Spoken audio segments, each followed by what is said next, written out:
The extraordinary meeting of the Aspirations and Projects Committee. I will read the Karakia.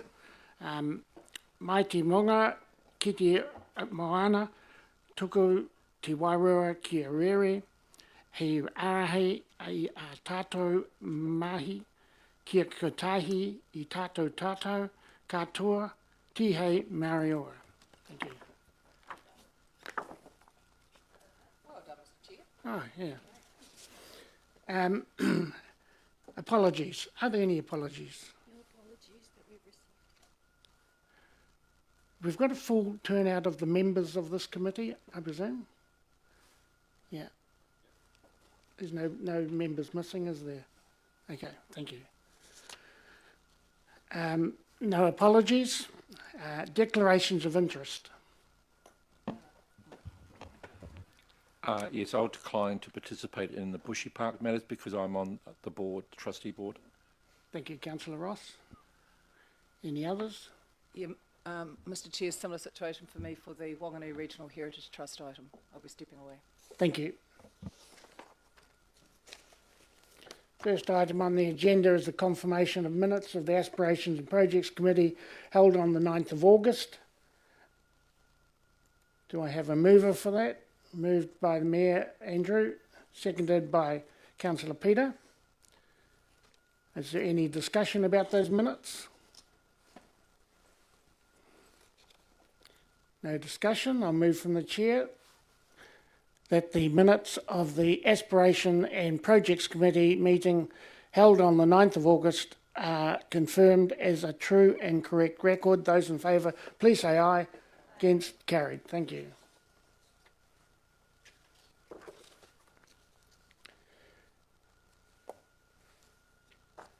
Next item on the agenda is 4.1. Can I just check this, please? So 4.1. Okay. Yeah, yep. Okay, thank you. These are still the minutes from the last meeting. Okay. So what you've just passed. That's it. Yeah, that's what. Thank you. Item 5.1, community-led initiative. Can I ask Lance and Stuart to come to the desk, please?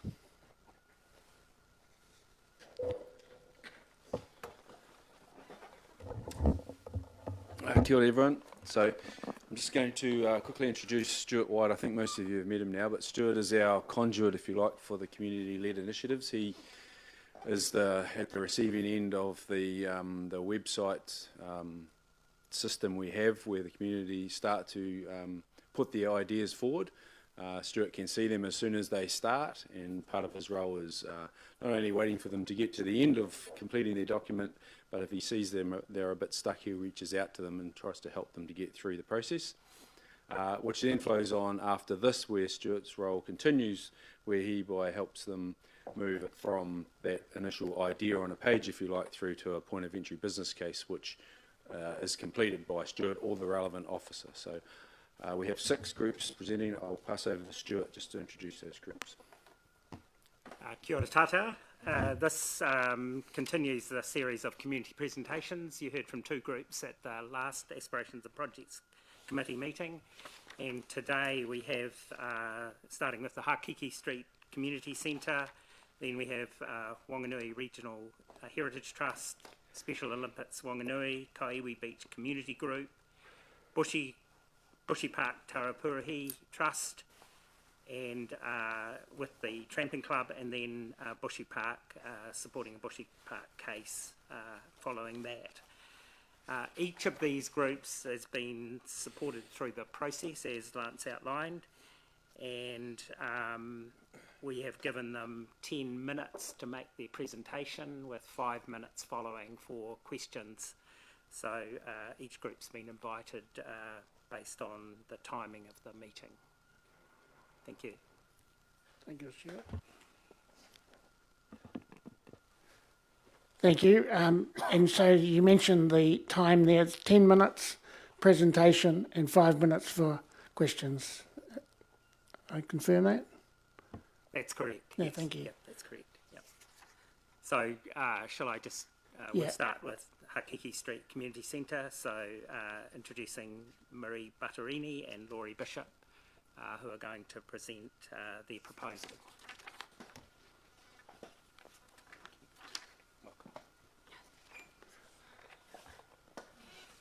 Morena. Marina. Shaking, I'm quite nervous.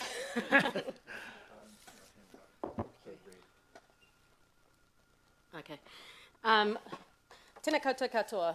E mihi ana au e te iwi mana whenua o Wanganui ko Ātihaurangi a Paparangi. Tēnā te mihi, tēnā te mihi, tēnā te mihi. Ko Waio, ko Porongia, te maunga, ko Waipati awa, ko Maniapoutou ahau. Ko Marie Butterini Tukawingua, ko Lorraine Bishop, yeah. Nō reira, tēnā koutou, tēnā tātou katoa. Ko koe ke tēnei ko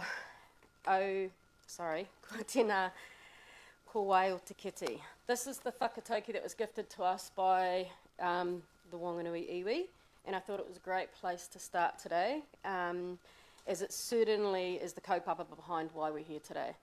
The whakatauki translated simply means, with you on one side of the basket and us on the other, we will carry the load together. So I just really wanted to say by saying thank you all for letting us come talk today, and thank you all for coming to the community centre for a look. Those of you who were able to make it, we do really appreciate it. And it's meant that this has been a little bit easier because the faces are familiar, but also you know a lot about us. And so in January, we would have been open officially for 5 years. So on our first year, which was the 31st of June, we had 2,600 visitors to the community centre. This number has steadily grown to our last end of year statistics, which was 7,400. I have got some handouts for you guys to take home, but in this is, I'll just show you June's one really quickly, which highlights that there's been a 74% heavier than recorded for the last 12 months uptake in our statistics. And leading on from that is that last month for July, which we don't have the statistics for at the moment, but we had just under 1,000 visits. So our numbers are just growing rapidly all the time, which is awesome. And we met with Sunny and Pete a couple of weeks ago, and they said about a third of that is library books. So a good, massive percentage of that is the community centre. So just with that in mind, and to be fully transparent, we have also asked the library, when we met with Pete, to submit to their budget for one of the staff member positions that we're asking for today. And we've also asked for inflationary costs for the portion of the library, which is about 50% of the actual total occupancy of the building. I've also put that in there so that you guys can have a look at the letter that we sent to Pete after he... Yes, sorry, I only did 3 copies because we're in Enviro school. And so you have to share. Anyway, we wanted you guys all to have that so that you could, you know, obviously there's a big picture. We know that you guys are under a lot of pressure and that the funding is a lot more limited than it's probably ever been for a long time. So just to touch on that, upon looking at what we're looking at today, we understand from the 2023 annual planning alongside the that there's a budget, I'm going to start that again. 2023-24 annual plan expenditure shows that Wanganui invest about 5.927 million under the libraries and community categories. Our understanding from the 2022 to 2024 budget is that allocation for libraries has increased to 3.25, and the personnel cost for that is 1.7 million. And there's an allocation of 2.75 under the community category for personnel cost, and for personnel cost is 618,000. Now, the reason that I raise these points is that there's never been an allocation for the library or the community centre, and that's the biggest part of why we're here today. So what we're really asking for is long-term sustainability of the Hakiki Street Community Centre.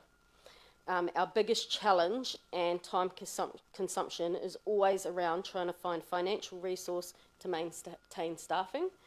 We currently have 2 employees that are employed for 20 hours a week, and this year 2 of our usual funders have given us significantly less towards the cost of wages. As of last week, the grant that covers Jane's wages was cut in half, sorry. Jane going on holiday, so Jane's in London right now, enjoying the hot weather.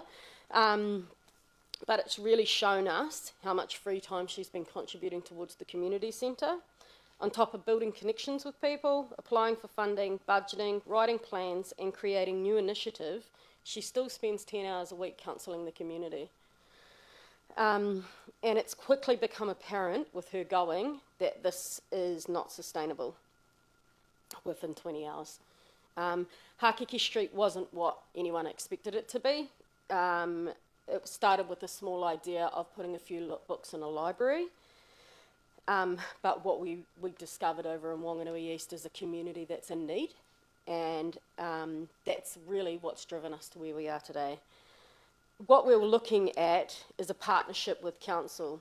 What you see from what I've handed out actually is that the library hubs are not a new idea. This is an initiative that's been rolled out all over New Zealand.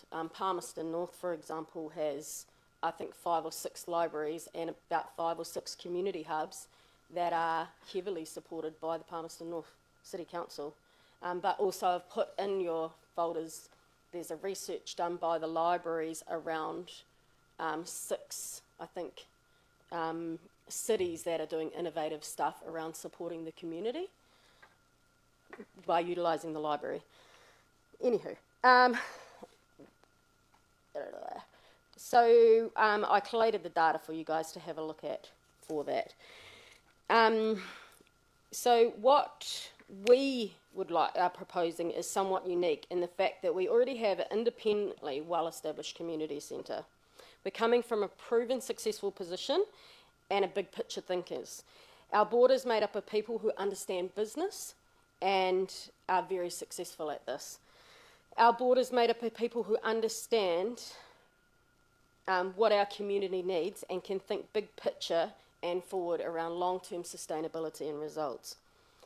In addition to this, we also have local business support, community support, and what we're asking for is support from the council so that the community centre can have long-term sustainability and be not for loss. Again, the advantage of Hakiki Street remaining independent is we're goal-focused and we're motivated. We think outside the box and we have a great understanding of the importance and forward thinking to what success looks like long-term. This is why we support community developing career paths and have started bringing whānau through teacher training. This has been hugely successful and would love to branch out in this realm. We have and continue to advocate for Wanganui, for community, for better outcomes for whānau. This is reflected in engagement, not only from people, but also from local businesses who tautoko our mahi. An example of this, just in the last couple of weeks, I've met with Scafford, who are coming in to donate again for the Christmas party. They've extended what they were doing last year. The Wanganui East Club are partnering with us to start up monthly fundraisers, and they're even contributing half to the prize, which is awesome. And I've just managed to talk Turbine Residential, who are one of the biggest building firms in the Manawatu, and Master Build Gold Award winners, meeting with us next week to look at supporting Hakiki Street Community Centre, and they're also coming to have a look at a social housing project over here in Wanganui, which I've been trying to get them to come over for a little while. Anyway, another outcome is we've recently had another large political party reach out and ask to talk to Hakiki Street in relation to creating policy around poverty and innovative ideas that we are looking forward, that we can help them to achieve better outcomes, I guess. And you probably all know that the National Party came in and spoke with the community, and the feedback that we got from Carl was that it was one of the most diverse group he's met with so far, which is largely due to we had about 12 rangatahi turn up from Pakohoi, which was awesome, and had great ideas. And also, on a political level, Christopher Luxton has committed to coming back next year if he's elected. Anywho, this is what we've achieved with 3 years of minimal resources and support. Imagine what we can support if we had a staffing budget. Again, our goal is long-term sustainability. Our ideal is that Hakeke Street would be allocated its own budget for staffing, in addition to what we already receive from the library's contribution towards operation cost. We believe this model we have created is the way of the future. We would love to be able to work more in partnership with the council, and and this I'm preaching to the converted, but now more than ever, people are struggling. We hear stories, and you will hear stories every day about how challenging this time is for people, and that's why we think that the community needs this support more now than they ever did. Lastly, our foundation is we are a hand up, not a handout, and that's why we're here today. We want to be put in the same playing field as the likes of Gonville or Palmerston North or Nelson or all of the cities that are already doing these fantastic things, and then see what we can really achieve. So yeah, that's me. Thank you for listening. Thank you, Marie. That's very good. I'll open it up for questions now. Councillor Peter. Hi. Hi, thank you for your presentation. It's very thorough. And for the visit that I came round and saw. My question is, what is the organisational structure? As in, are you a charitable trust or? Yep. So you are a charitable trust? Yep, and yeah. we're registered under the New Zealand Charities Commission. Sorry. So yeah, it's been a charitable trust for about 5 years now. Yeah. Okay. No, that's good, because it would have been my recommendation. That's all. Yeah. No, and it's so we're run by a board. Yep. And then Jane, our manager. Cool. Thank you. Councillor Glenda. Thank you. Thanks. It was a great presentation. It's good. You touched on talking about hopefully being able to have a share of the funding from the library budget. That's the regional library budget, yep. So how was that received? Was that favourably received? Do you think that you will be able to? So initially we met with Peter Gray, and he said that they realised that there's been inflation, and then he came back the other day and said, can we put forward numbers for so he could put, because he'd need to put together a business plan.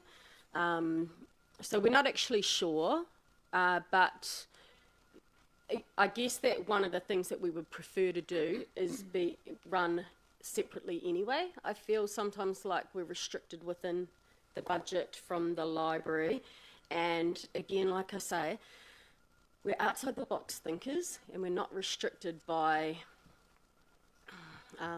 red tape, I guess, and COVID was really relevant in that realm. So when a lot of people's numbers dropped, ours grew because we didn't have mandatory mask removing. So yeah, I think our preference would be, look, we can, either way, we've been working together with the library for years, so we're happy to do that, but I believe that our best way forward would be if we could separate the budgets. Okay, yeah. separate budget from the library one. Okay, thanks. And my other question is, in your cash flow forecast, you've got, it looks like the rent doubles from August on. Oh yes, so the rent what's was that reviewed about? this time, and like, so we did our 3-year rent review this year, so also our rates went up quite considerably by about $7,000, so that's part of that. Oh, so it's rent and rates, that figure that's Yeah, in the, yeah, okay. it's the total operating cost for all the outgoings. Yeah, okay. And also, just full disclosure, we did also put in a letter to council to get a rates rebate on the community centre and library thing, but we haven't heard back yet. Okay. Thanks. That's great. Okay. Deputy Mayor Helen. Thank you. Good presentation, good paper, thank you. The mentorship program you're talking about and the counselling, many of those are older learners, are they? Or is it a younger demographic that you're working with? It's actually quite a range. So we've had massive success with it, within working together in partnership with Love and Learn in Hakeke Street. So this year we had our first two girls become qualified who have done their Bachelor of Education, which is a 3-year course. But they both came through different pathways. So one was through Jane Counselling. She actually was told she'll never be able to study at an academic level. I like to prove people wrong. And the other one is just strictly a parent from Love and Learn, and she's a little bit older. She's in her 30s. So most of them, some of them are young, some of them are older.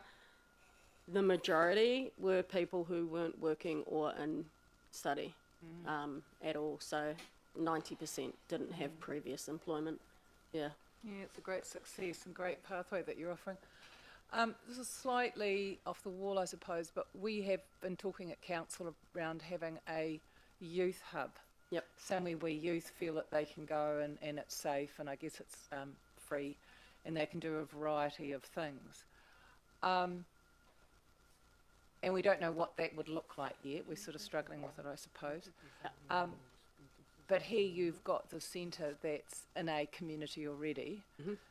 How do you think that you might already be sort of fulfilling part of that role? And this is not a test question, I'm just trying to explore what's happening in your place. So I don't know if you know, but Jane's history is actually through Youth Services Trust.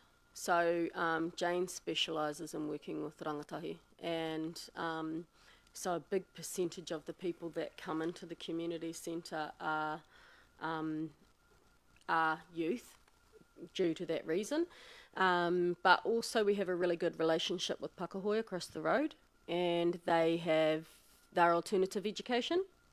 So we get I think last year we got 100% of them registered to be library users, and they come over quite frequently. Also through the holidays we have a lot of youth come through, probably between, I would say, 9 and 14. We get a lot of that age group in, because they, of course, access to the computers. And I don't know if any of you noticed, but if you drive past them the weekend, very common for people to be sitting on the deck using the internet. Oh, okay, yeah, Yeah. that's really great. Yeah. And so when you talk to those youth, those younger people, what are they looking for in a place? Are you sort of offering, do they sort of say, oh, you're offering everything we want? Or they'd say, oh, wouldn't it be cool if we had this? What are you sort of feedback are you getting? It's actually on that form. So we had 11, I think, forms back from them about what they wanted in the community. Some of it quite funny, but sports was a big thing on there, and what else? Sports, internet access, and overwhelmingly the feedback we get from the whole community is better hours. So the hours that we're open, which is 9 o'clock to 1 o'clock, really restricts what we do, and it probably, to be honest, targets more of the elderly. Yeah. Because people have school drop-offs, people can't bring their children in the weekend, which is actually the rationale behind why we put forward for 3 staff. So obviously there'd be Jane's role, which would be to oversee it, but then one of the policies we have at the community centre is that there must always be 2 people there. And so if we could have 2 full-time positions allocated, then we would be able to open our doors for at least 40 hours a week, and that is really our biggest aim. And sustainability, like I say, our biggest issue is always staffing. It's been our biggest issue for 5 years, but I see if we could get a commitment for 3 staff members, that would be us. That's our future. Does that make sense? Yeah, it does. And we would still use our volunteers to support that, because obviously we'd want to open weekends. It's going to go over 40 hours, but we'd just partner better with them and we'd maximise that resource. And just on that, one of my goals that I would do is that one of those positions would be an in-training position, which is what we do at the centre, and that would ensure sustainability for our counsellors, because mental health is a massive concern. I think in all communities at the moment, you know, people struggling, obviously they're going to struggle more with mental health. So getting a counsellor in Whanganui is very, very hard, really hard, yeah. So we'd like to be bringing through counsellors. Thank you. Sorry. Thank you. I am conscious we've got another 5 community groups. We've got 2 questioners wanting answers. So, Mayor Andrew. Yeah, look, first of all, well done. Thank you. And obviously, a lot of us have had contact with you guys, and you're doing a marvellous job. My questions are probably twofold, and I'll be quick because I know we haven't got much time. It's a bit of a plug, actually, for where we're at in society at the moment, and we've got some real social issues around, it's a global issue, but around New Zealand and in Whanganui, and it's been around for a long time, and the fallout of COVID and economic woes across the country. So I imagine that there is increased loneliness and isolation, addiction issues, housing issues, and just general social issues. I actually see hubs like Hakiki Street across Whanganui dotted around the different north, south, east, west and central as something that we need to address these social issues across our society. So have you seen an increase in the last year or so of people who are looking for some social cohesion and social contact and reaching out for some help just in general? Yeah, that's become, you know, the statistics tell you that too, and, you know, the fact that we had almost 1,000 people in, I think we'll easily go over 10,000 this year, easy, because you're right, people, the thing that the library advantages us is that it's a place where people can come in that's not, you know, they're coming in for a purpose, but it's about social connection. And the fabulous Kelly, I know you've met her, she comes in and then she'll go and introduce herself to those people, and it's all about that kanohi to kanohi. You know, building relationships is face to face. It's something that we can't do online. And just like I say, the growth in numbers and, you know, the feedback that we're getting from the community is that, yeah, they're feeling isolated, they're feeling vulnerable. And it's not just the people that we were getting before. A lot of our probably more middle income whānau are starting to feel the pinch and of, you know... No, the world of libraries has changed as well. It's not going to get books out as a place of meeting. Yeah. And I believe it has huge potential. We haven't got much time, so I'm going to quickly go through that. But the other one is safety. Have you? I know you've had an issue yesterday or the day before, I think. That was at the daycare. Yeah, at the daycare, was it? But do you feel safe? Yep. Okay. Yep. Good. Great community over there. Thank you. Thank you, Mayor Andrew. The application before us here is for funds of $97,675 relating to the library, and I would ask questioners to try and stay on that question if you can. Thank you. Okay, thank you. Are there any further questions? Thank you very much. Then Marie and Laurie, that's great. Great presentation. I'm personally very impressed with the Hakiki Street Community Centre. As you might know, my wife is doing a creative writing course down there, absolutely loving it, and the great people involved, you know, right across the whole organisation. Has come home to me, and congratulations. Thank you. Yeah. Thank you.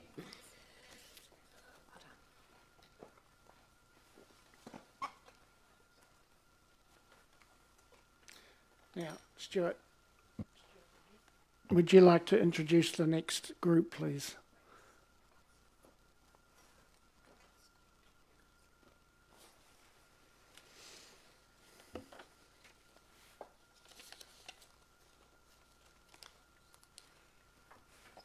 The next group is from the Wanganui Regional Heritage Trust. So I'll just ask two there, or maybe there's three can come up if you want to all come here. So if Mary Ann and Bruce Dixon would come up and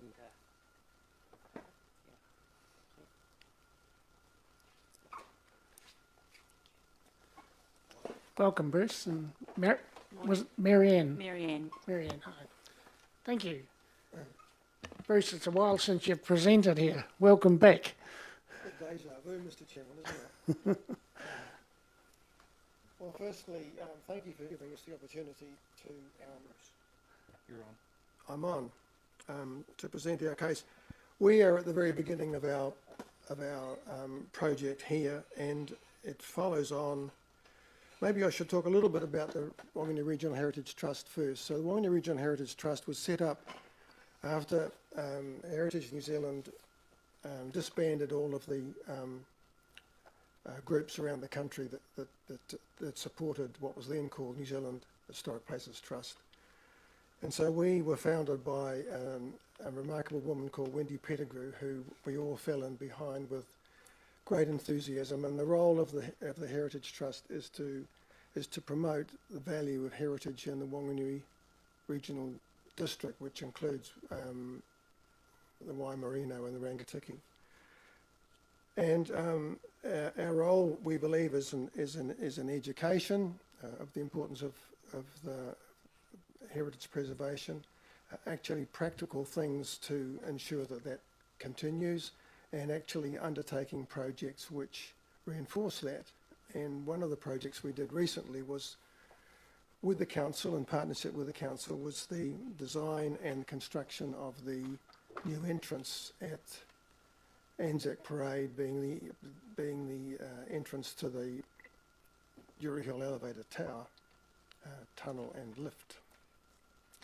And part of our original intention was always to, once that was achieved, was to then look at the upper entrance on top of Jury Hill so that the project was complete. 2019 was the centenary of the Jury Hill Elevator. It's a remarkable installation. There's only one other in the whole of the Southern Hemisphere in New Zealand. And so it's classified highly as Category 1, which is the highest category recognised in New Zealand. So the original, I'll keep it as brief as possible, the original project that we offered to council 5 or 6 years ago was that we, in partnership with council, would design the new entry. We would do all the details required for consents. We would then hand it over to council, who would manage the construction of the project. Council put up some money and the trust raised the majority of it through lotteries and for regions and the trust's own resources. And this is what we are asking council to consider now, is this exactly the same arrangement we had before, whereby we undertake the initial parts of the project. That is, we undertake to first of all arrive at a design brief, which we haven't done as yet, and then to prepare the designs and put them back to council and to the community. We want to do 2 designs like we did last time, so there's a choice. The designs are addressing the issues that the entrance at the top of the lift has at the moment, which is where the entrance is very, very inadequate for what we're trying to achieve. We're trying to provide comfort and ease of access to this remarkable installation, the lift. And at the moment that's very, very crude and very, very limited, and not providing the visitor experience or the local experience that we think the whole installation deserves. So at the present point of time, our planning is purely being based on presenting to council. We went to the properties department, I'm not sure what it's called now, and discussed with Sarah Hagan, who was very supportive of us, and she appointed Stuart White to be our liaison person, and we have just started off. This meeting has come a little bit ahead of when we were expecting to present, but we wanted to get to this meeting so that we get into the council system and be included in the council long-term plan. So basically, as we understand it, the council at the present time has some monies that could be put towards this project. There's a 100,000 grant, we understand, for work on Jury Hill. There's an 80,000 fund which has been allocated to the lookout, and there's also money been allocated to the preservation of, actually it's almost a reconstruction of the Duncan fence, which we regard as really important. The Duncan, of course, was a very important person in Whanganui and funded most of the Memorial Hall and a lot of other aspects of Whanganui in the past. And it's a great tragedy that that fence has been allowed to get to the state it is, and we would like to see it renewed. So basically our proposition is that we form a partnership with the council, just as we did before. We lead the design, the consultation, and the costing and the raising of funds. So it is our intention to go back to the funders who've supported us before, because of the fact that it's a Category 1 building, and we believe that lotteries will be supportive again. We can't be sure of it, of course. We think for Regions Trust will be, and we'll have our own efforts to raise funds along with what the council's got available. We have no idea what it's going to cost because we have no idea what the design's going to be. We know what we want to achieve, which is a really suitable entrance and safe entrance, because at the present time it's not even safe. I don't think it complies with disabled persons' access, and we'd like to see improvements to that. It relates really well to the lookout in that the spaces are quite close together, and really well to the Duncan fence. Thank you, Bruce. Marianne, did you have anything you wanted to add? Or? No. Okay. Okay, thank you. I'll open it up for questions then. Councillor Peter. Yes, thank you for the presentation. You just mentioned safety, that it's not safe at the top, but is it safe at the bottom? You know, like if you get the wheelchair in, but it's not safe to get the wheelchair in at the top. That's right. So how do they get down then? Well, they manage it now, but it's not encouraging for them, and particularly in the wet, it's actually quite dangerous, I believe, for normally ambulant people. It's a very steep access to it. Yeah, it's I know. rough, and there's no cover at all. You swept down the road straight into a very small lobby to get on a lift. Okay, thank you. Mayor Andrew. Yeah, thank you, Bruce and Marianne. Welcome. So I'm just trying to picture this. I do run up the steps from time to time, but I'm just trying to recall exactly the area. So we're talking about the tower itself? Yes. Yeah. The lift tower. The lift tower, yeah. Okay.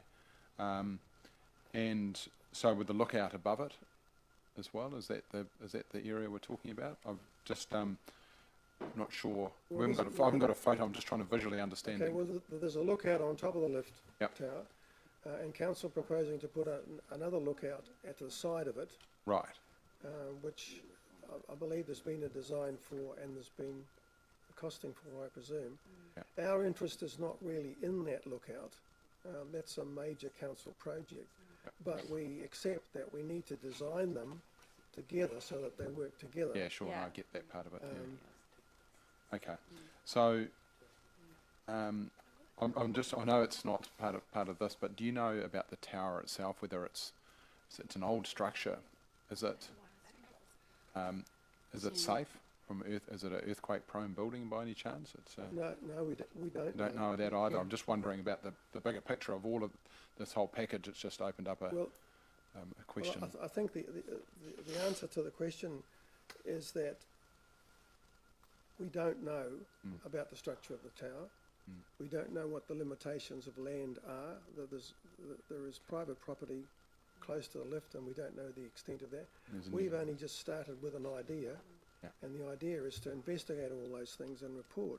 It is possible that there are issues which are beyond our control at the moment, but we would like to pursue the concept of doing a scheme up there, finding out what it's going to cost, finding out what the issues are. Yeah, no, I'm just looking at the unintended concept, you know, the wider structure. There's a new house, I think, going up right next door as well. You know, I think what would be good, I don't know quite how to progress this, but it would be good to understand the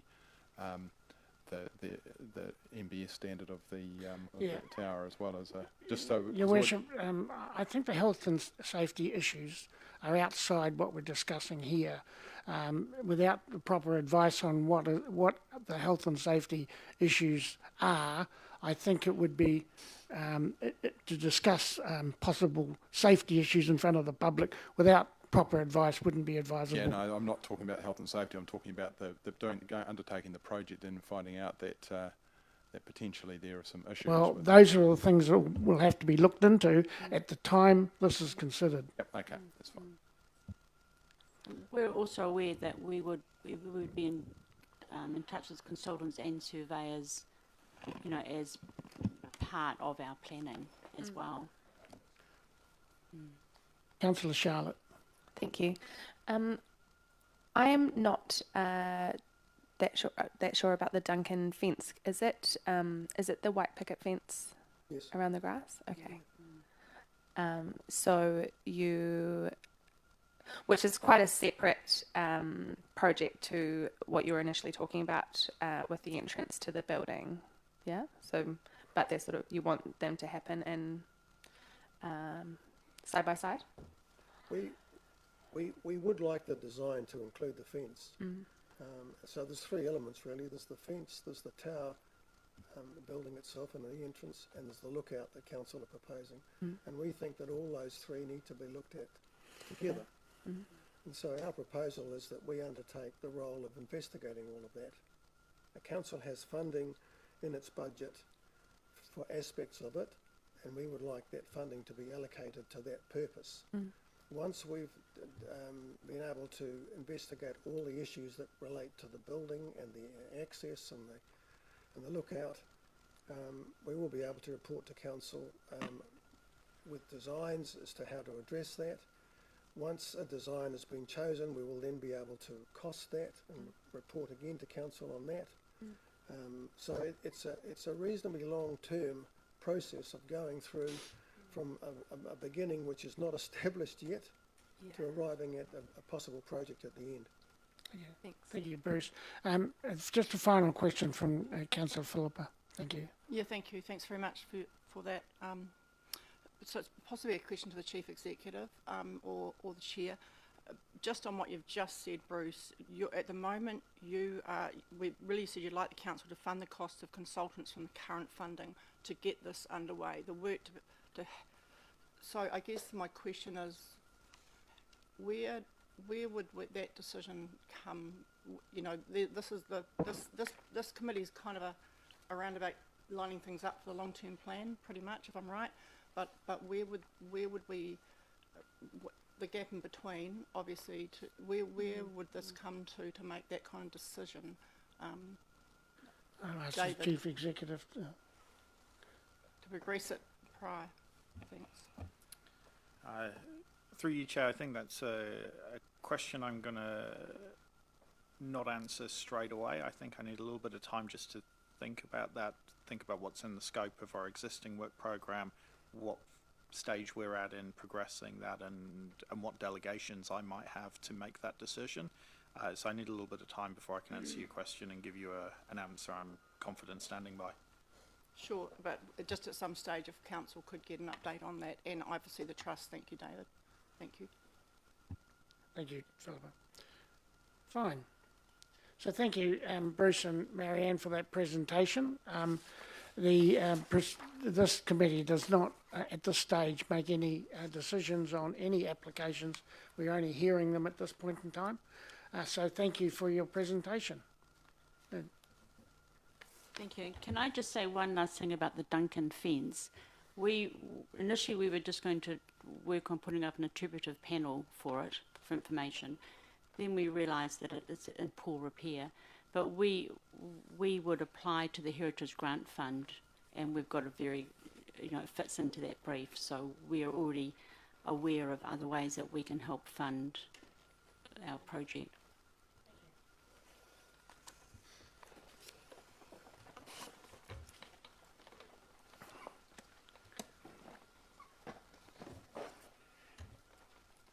Okay, the next proposal has been put together by Special Olympics Whanganui, and I'd like to welcome Chanel Stevenson and Jan Bublitz to come up and make a presentation to the committee. Also here are Liz Goodrich and John Goodrich in support. Thank you.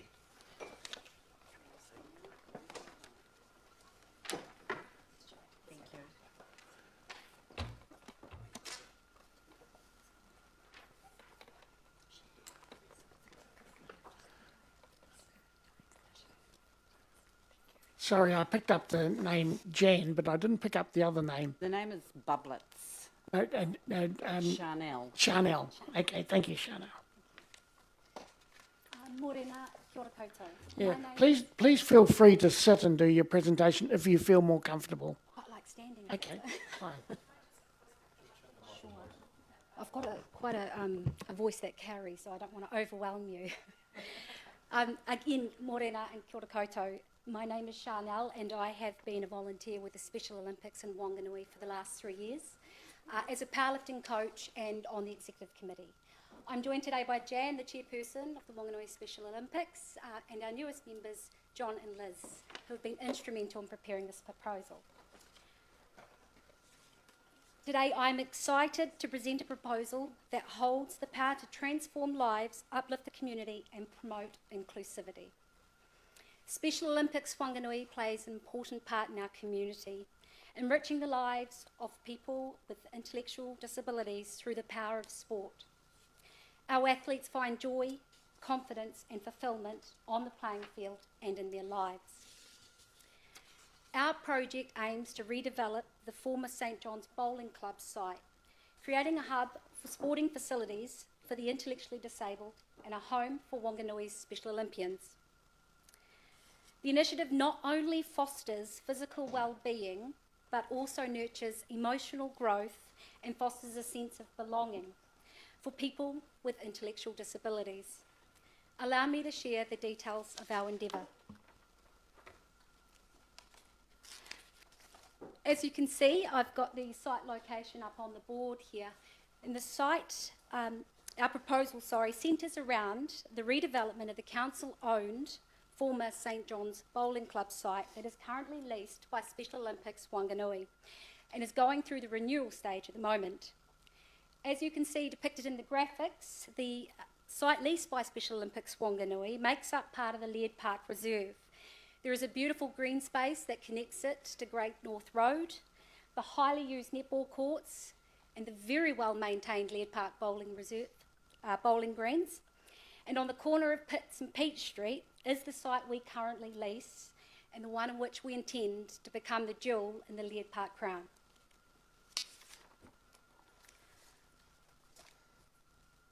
Again, I have some pictures here showing the current situation in the site that we lease. The current site is split into two different sites. On the left is the old bowling green, and on the right you can see the historical bocce courts that unfortunately through a hazard assessment have been deemed unsafe due to the uneven surfaces.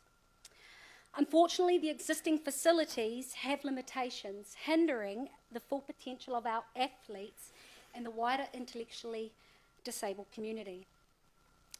We have been granted limited use of the old bowling club building by the current owner, River City Dance and Leisure.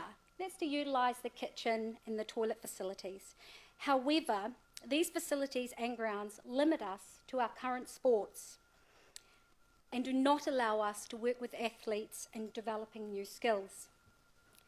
In the next slide, I'll discuss specifically the project scope. However, it is important to note here that at the initial stages of planning, it may be discovered that the site falls under the Hazardous Activities and Industries List, or HAIL, and a method will need to be agreed with the council.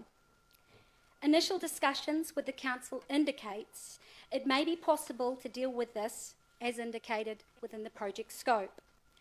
Additionally, consents may be needed for the filling of the bowling greens and for putting in a relocatable building. This will be investigated further once the project has council approval.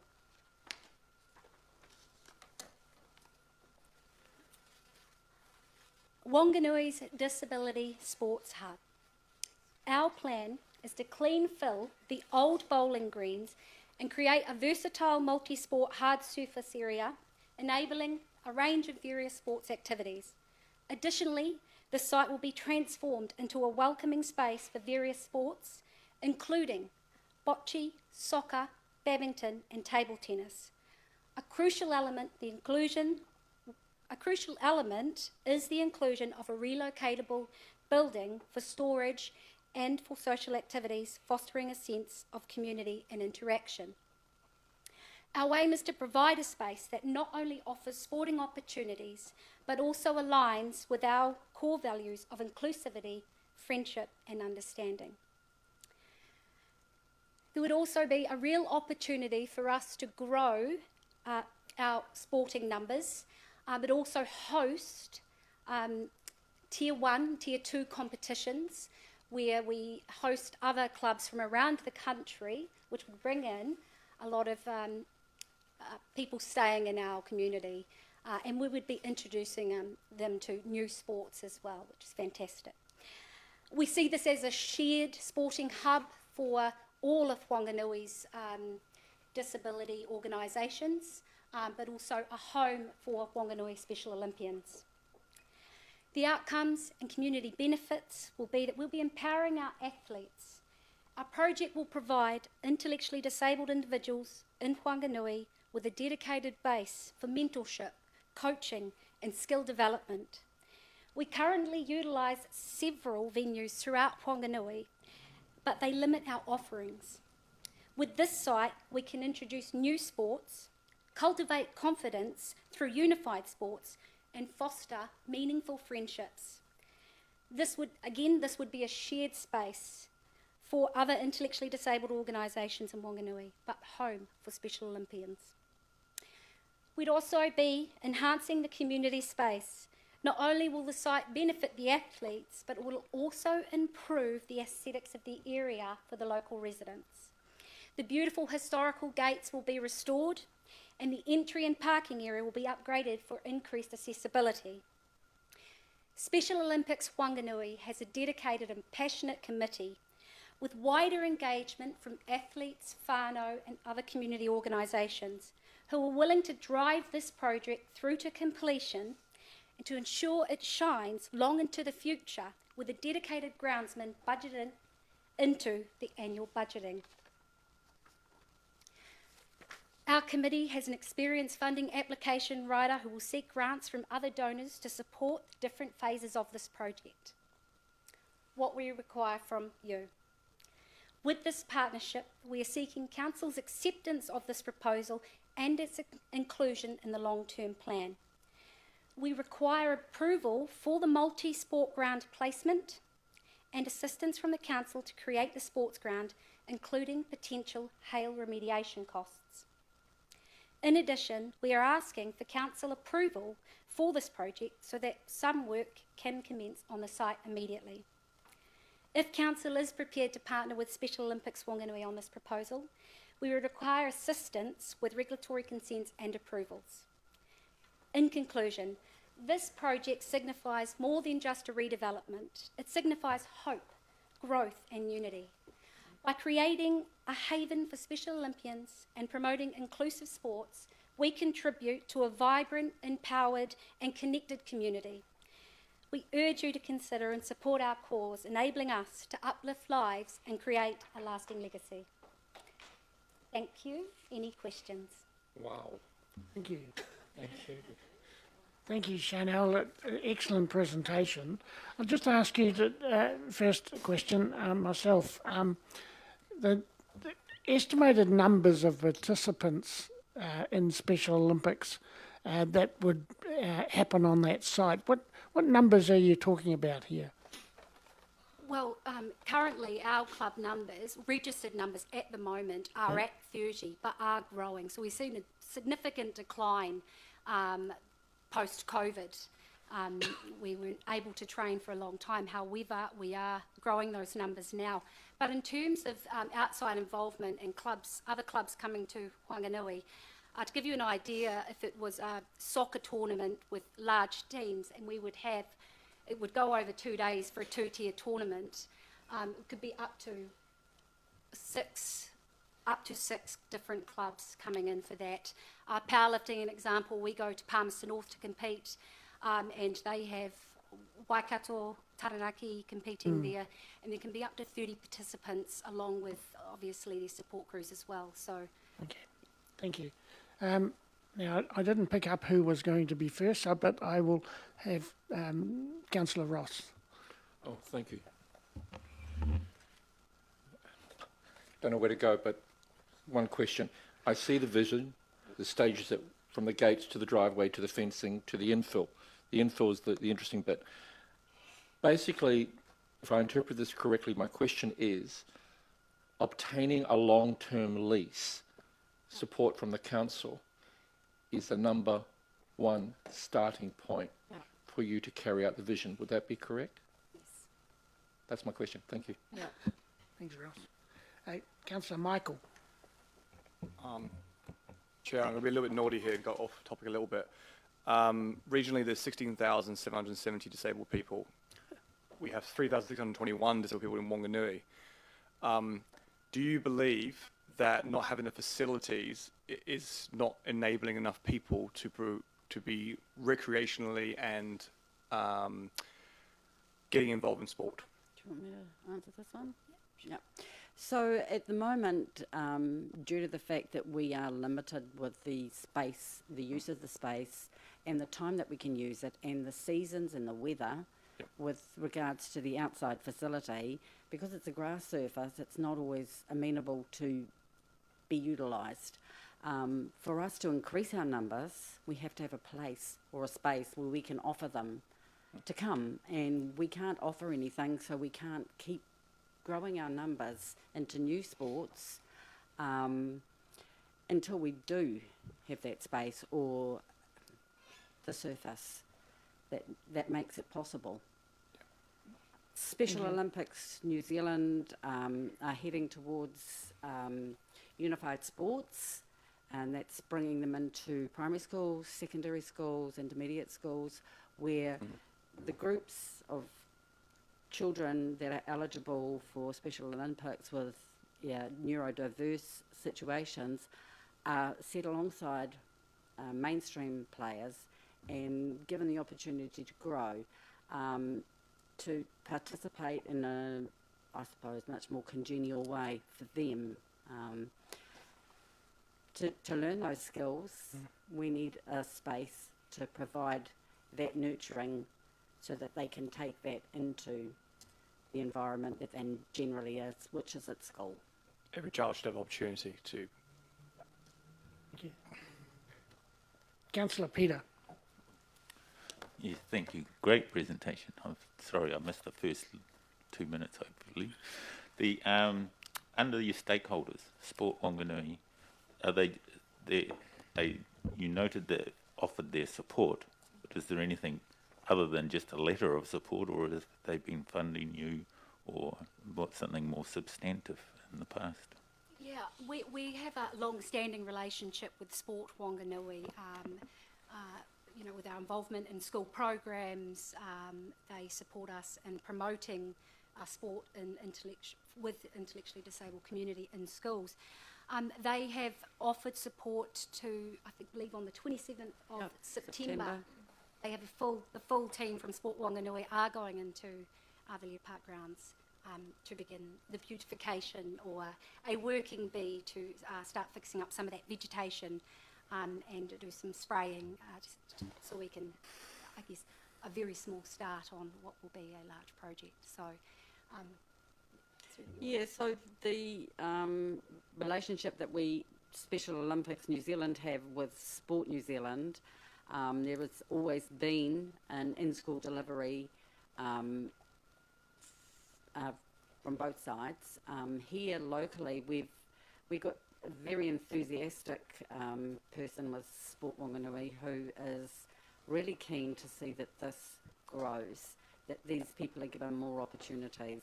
I myself personally have been involved with Sense Rugby, which is another area of sport. At the moment, they're having to pay to offer that service locally.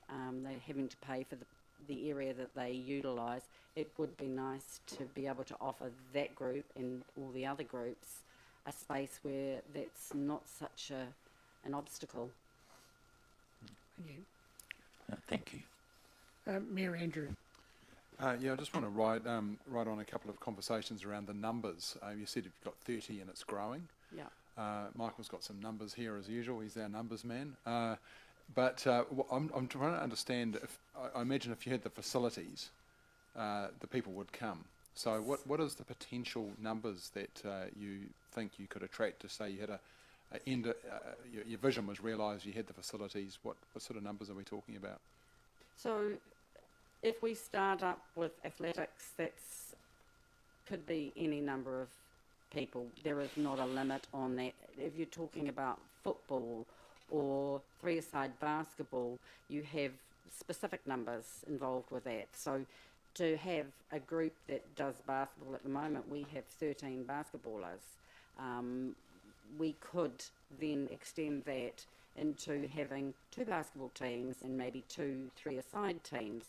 Football is, I think, you're looking at 20 plus people to start up with your football. Futsal is a smaller group. Again, we can offer all these sports, but we can't offer them unless we have the space to offer them. Okay, maybe my question might be, thank you, is how many people in Wanganui approximately have intellectual disabilities that... That's a really hard one imagine. to put a number on. When you talk neurodiverse, there's a lot of people with neurodiverse diagnoses, but there's also a lot of people that are undiagnosed. Sure. There's also,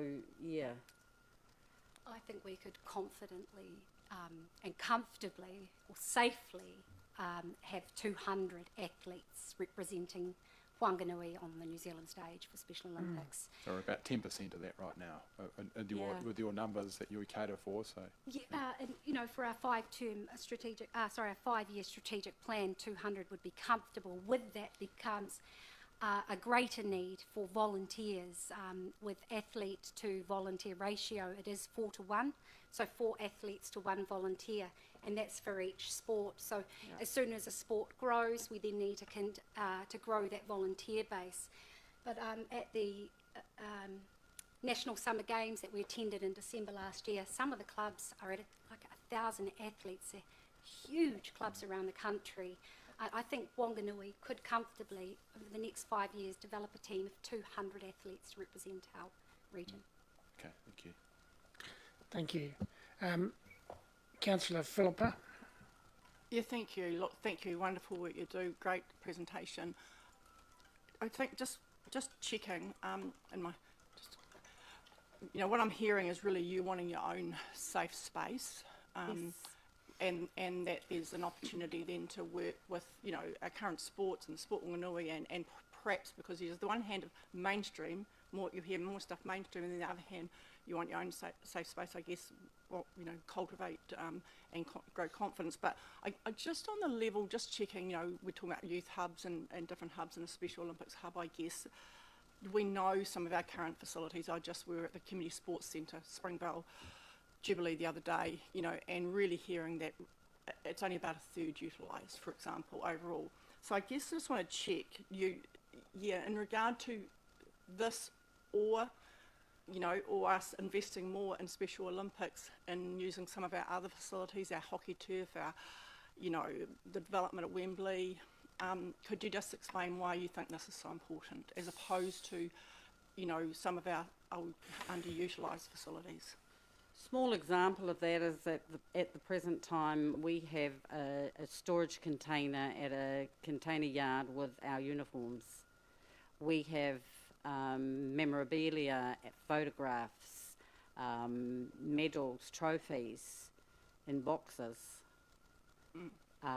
We have once a month a social get-together because we are limited to no spontaneity. There is no room for spontaneity. We as a small community hub don't have the facilities.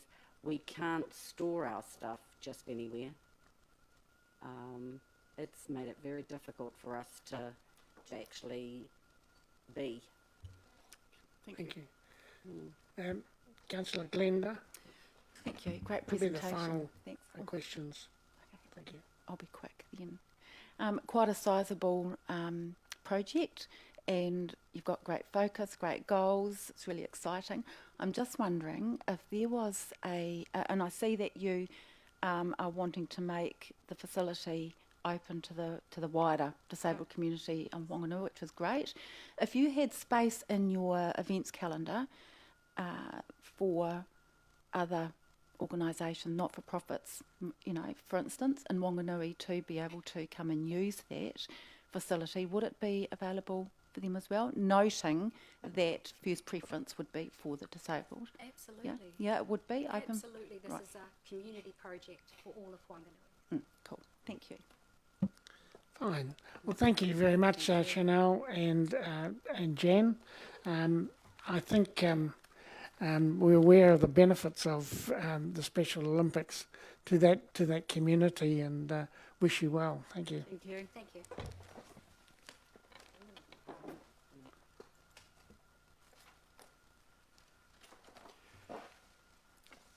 The next presentation is the fourth presentation. It's from the Kaiwi Beach Community Group, and representing that group we have Janice Handley, Quentin Handley and Kevin Booth. So I'll ask them to come up and present to the committee. So I'll get enough. Yep, 3 seats. Thank you.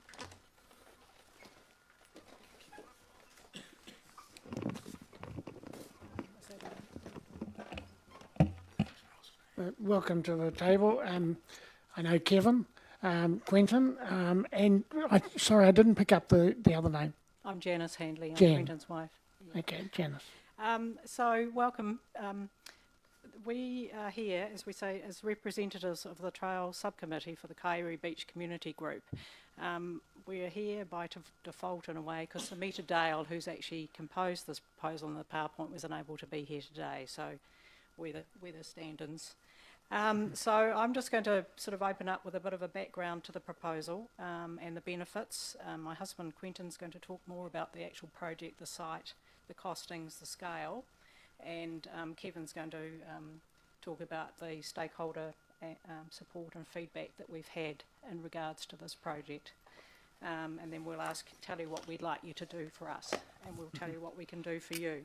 So I'm just making a bit of an assumption here that everybody is aware of Rapanui Road and its location to our city.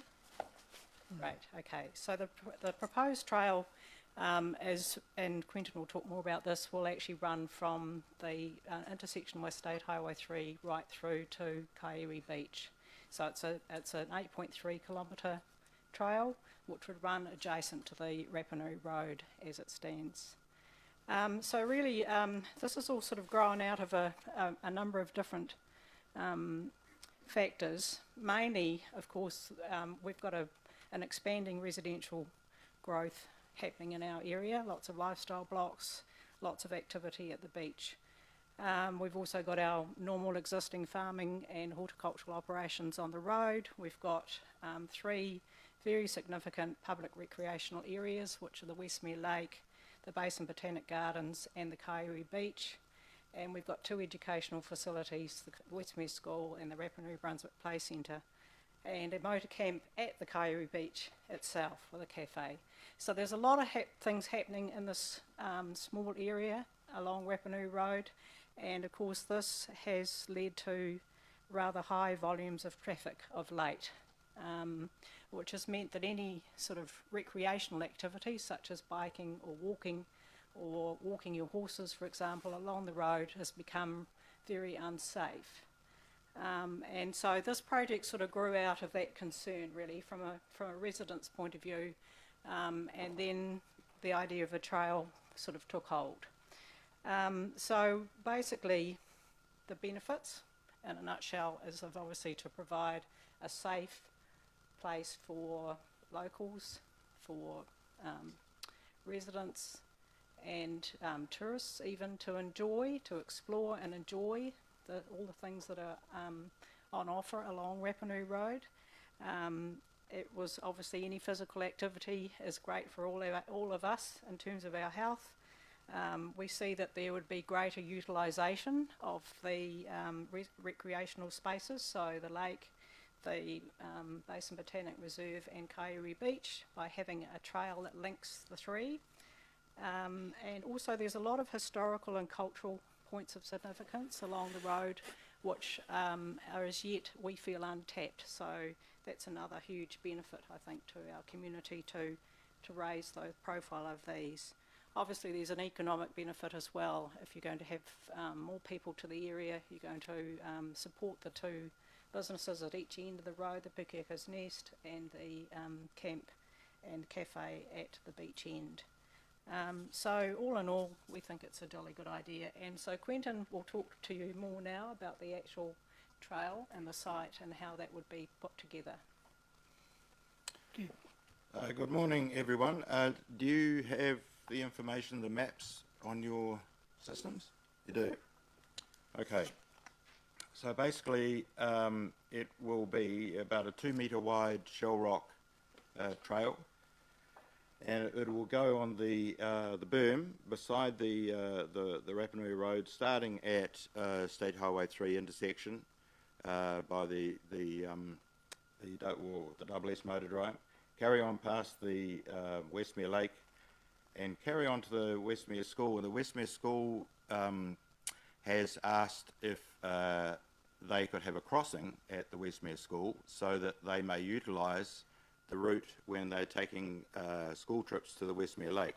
At the moment they have to use minibuses to get the kids safely to the lake. So they want to have a crossing there, and so the trail will be on the Westmere Lake side of the road up to the Westmere School, and then it will cross over and go on the coastal side of the road all the way along to, at the moment, what we call Davison's Underpass, which is about 2.5 kilometres further along the road, and then it will cross to the inland side of the road, carry on all the way along on the council berm along to the Basin Reserve, where there will be a crossing which will just be not like a dedicated crossing, but an area where people can stop and check for traffic because it's a nice wide road. Then it will carry on the coastal side, the south side of the road, all the way down to Mawhanau Beach. So there needs to be an extra crossing made on the Mawhanau stream near the beach to allow safe access across that culvert, and then it will finish basically at the beach settlement. So we have some costing which has been done through Downers, the contractors, and at the moment the quote, or the estimate, comes in at just under 2 million for the complete trail. However, what we are proposing at present is that it should be done in stages, maybe 3 stages. We could have a stage, for instance, running from the Westmere Lake to the Basin Reserve, or from the Basin Reserve to the beach, or split it up either way. So it doesn't have to be done immediately. Some may question why we're starting at the State Highway 3 intersection and not creating a link to the city. But there is quite a good pathway for cyclists and walkers up State Highway 3 from the city. It is a very wide verge there, and there's a safe enough access from that point of view. There is also a proposal, if we can succeed with this, that we might be able to extend it down Francis Road and Tayforth Road back to the city as a loop in that direction as well. So that's always a possibility. Now, at the moment, as you can see from your plans, it's been relatively complete in its design and working so far. We've had good design work done, so that it looks to be pretty much feasible. So, and the costings, from what we can see, are quite reasonable. Now, it's going to be 2.2 metre wide, just a gravel track, not sealed, because the cost of sealing it would be way more than what we proposed, and it's not necessary in this case, we don't think. So, any questions on that at this point, or Kevin? Yeah. Yeah, I think it's important to know that it's shovel ready. It's ready to go. It's planned. It's designed. It's got community support, and we understand that Waka Kotahi can enable funding up to 80%, in some cases 100%, and this is the type of project that they are keen to look at. It ticks their boxes as well. So it would, for everybody's benefit, if Waka Kotahi can foot the bill, it's a big tick for everybody. Anyway, when we started this project, we were really much focused, as Janice said, on well-being and safety. But as we went along and had our meetings and met people, we were really quite surprised by the amount of interest that was generated. Iwi, for example, the camp, the tramping club, the school, the bikers and tourists. So, as I said, it ticks a lot of boxes, and we've had response from Wanganui and Partners and from Te Kahui or Rauru. This is a letter from TKOR, and initially they were approached by Norman Group, the transport, active transport facilitator for the council, and we invited them to come to our meetings, and they've been very keen supporters of the project. They can see a real connection and an opportunity to bring that awareness to the whakapapa and the connection to the land there. Because where the playground is at Moana Beach used to be the marae, which has now moved up to Kaiwi, behind the school. They're very keen, and we haven't mentioned it yet, but we know that a possible project coming up is to pump the waste water from the village into town and up to the big our system out here at the airport. So it's a thought that possibly the two could coincide, that when the pipes are being put in, the track could be laid across the top. That's a possibility. But we really appreciate that support from them, and to work in partnership with them when the project gets underway. Wanganui and Partners, it ticks all the boxes for us as well. They see that promoting this active lifestyle contributes to overall well-being in the community and members. With the building of this path, these school students at Westmere School will be able to go to Westmere Lake, as mentioned before. It's just not appropriate for them. Just as when I was coming to town today, I was driving to town, and there's a regular group of riders that come out on a Tuesday or Wednesday, and they were there. They were coming my way, towards me, And a classic was that as I was passing the cyclist on my right, on my side of the road, they were on their side of the road, a car deemed it suitable to pass between the two of us. And that's the sort of thing that happens on the road. I'm a regular user of the road, and I've seen some close calls. So that safety is so important. And Wanganui Partners suggested a possible loop for more keen riders to go to the beach and then up the beach to Castlecliff and stop off there. They always like a coffee and a scone or something there at the cafes, local cafes there, but it's a circuit. And Quentin mentioned the possibility in the future of getting Francis Road, Tayforth Road into that, so that it's not just recreational use, it's actually people moving from their home to their place of work and getting people off the roads in their cars and into their bikes, onto their bikes and so on, and walking. Yes. Now the camp, we've had support, strong support from the camp owner there, via letter. So they're very keen to see this happen. At the moment, people will arrive at their camp with cycles, and he doesn't recommend they get on the road because of the safety factor. So it's very popular. A lot of German tourists come through, and they always have bikes, but they've got nowhere to go. And wouldn't it be great to have this section mixed in with the other sections up to Pukanoro and down to the beach? It's a whole network of cycling for our visitors and to get people. We know Wanganui is starting to become a destination, and this would be part of that there. Yes. Your quote. My quote. From Kevin and Chris Booth, Rapanui Road users. As residents of Rapanui Road, close to the village, we've been cycling to and from work to town over the last 5 years. It's clear to us that many drivers are not aware of the 1.5 metre passing rule as signposted on the road.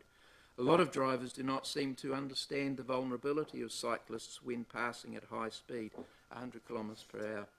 Very narrow road, you're allowed to go 100 kilometres per hour, which is crazy. And how we all fit into the narrow space provided is beyond us. You may say, well, don't go on the road as a cyclist, but we're all road users, we all have a right to be there. We just want it to be safe and enjoyable. Thinking of oncoming traffic, the example I gave this morning, thinking of that oncoming traffic, it's just not, that awareness is just not there. So we want to enjoy the journey in safety. Okay. Yeah. Can I just ask that maybe we open this up for questions now? Is that okay with the presenters? Yeah, we can just, there's what we need. Yep. Yeah, okay. So the first question, I'll put myself, Kevin, you mentioned the words whakakotahi. Yes. You're aware that ratepayers don't fund these cycleways on their own, and that the subsidy is between 60 and 90% in some instances. So I'll just ask the Chief Executive to explain what the process is for applying for a subsidy for something like this.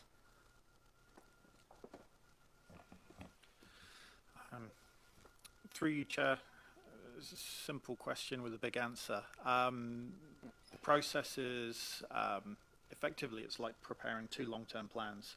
So as the council prepares our budgets for our long-term plan, we also prepare the budgets that go into the regional land transport plan. And we have to do a little bit of work to make sure those two stay aligned, so that when we get funding from the ratepayers, we also get the funding share through the FAR subsidy from whakakotahi. Our current FAR subsidy rate, that's our financial assistance rate, is 62%. For projects that have a very high alignment to the government policy statement for transport, there is the possibility of applying for enhanced FAR subsidy. what that percentage is depends on the project and whether it meets certain criteria under the government policy statement. Thank you. I think it's quite important to understand what the process might be going forward. It can be time consuming. Councillor Michael. I don't walk my horse, but I cycle a lot along those roads. Do you have any numbers of ACC claims? Have you done an IOA on that? No, it might be worth doing one because you're completely correct. Rapanui Road is significantly dangerous, so much so that all cyclists know you go there in off hours. But once you go up to Kaiwi Valley Road, it's safe again. So it's not you locals, it's actually how popular Kaiwi's become. So for whakakotahi's, getting those near misses and claims would be advantageous. Right. Because there's a lot of us who get knocked off. So. Yes. Well, we did approach the police to get in numbers and data on injuries on the road, and so far nothing. So that's we're lucky. ACC will have the data because the police will only do if it's like a reported as a car, they know who it is, that kind of thing. Whereas ACC, I fall off my bike, I have to claim 4 weeks of sick leave. They'll have it. So I'll be very interested. I'll be very confused if there wasn't an injury.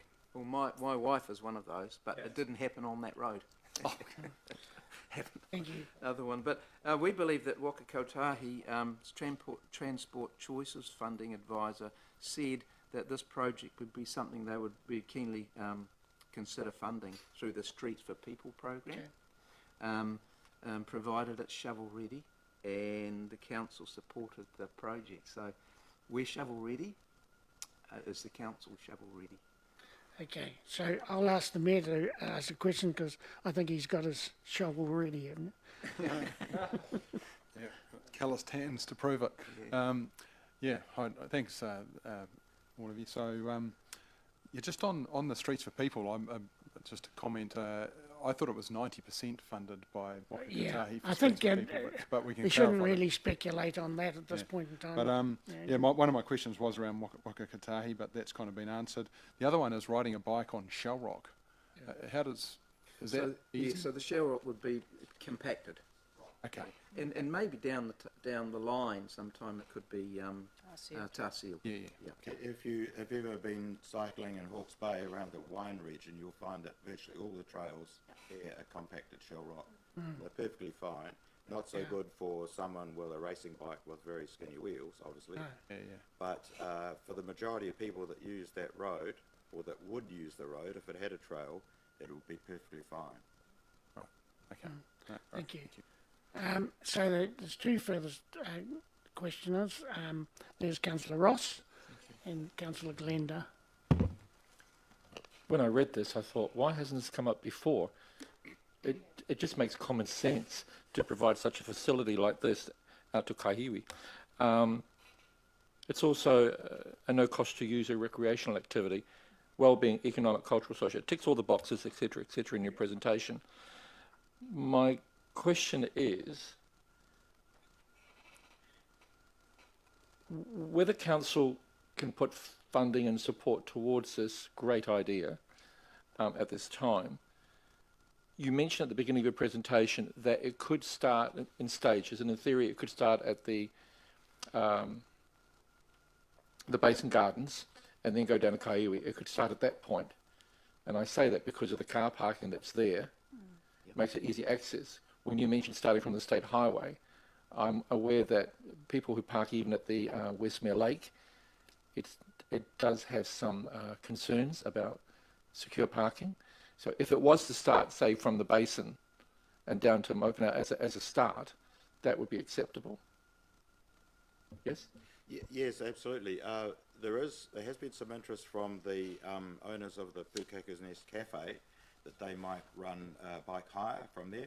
There's reasonable parking there, and they're quite keen to go forward with that if possible, if the trail could start from there. So that's always an option. But then again, you can still cycle out from the city. Those in St John's Hill, of course, they're only a couple of kilometres away, so it's easy for them to access.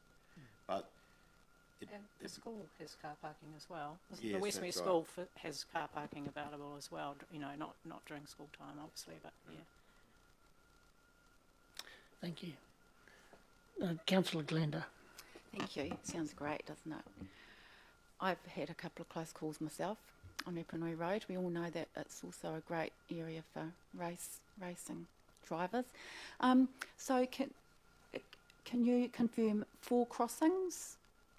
4 crossings well, there in would total? be 3 at this point. One at the Westmere School, yep, which would just be like a stop and look both ways kind of thing. There's a speed limit at the Westmere School. Well, it's 80 k's around here for a start.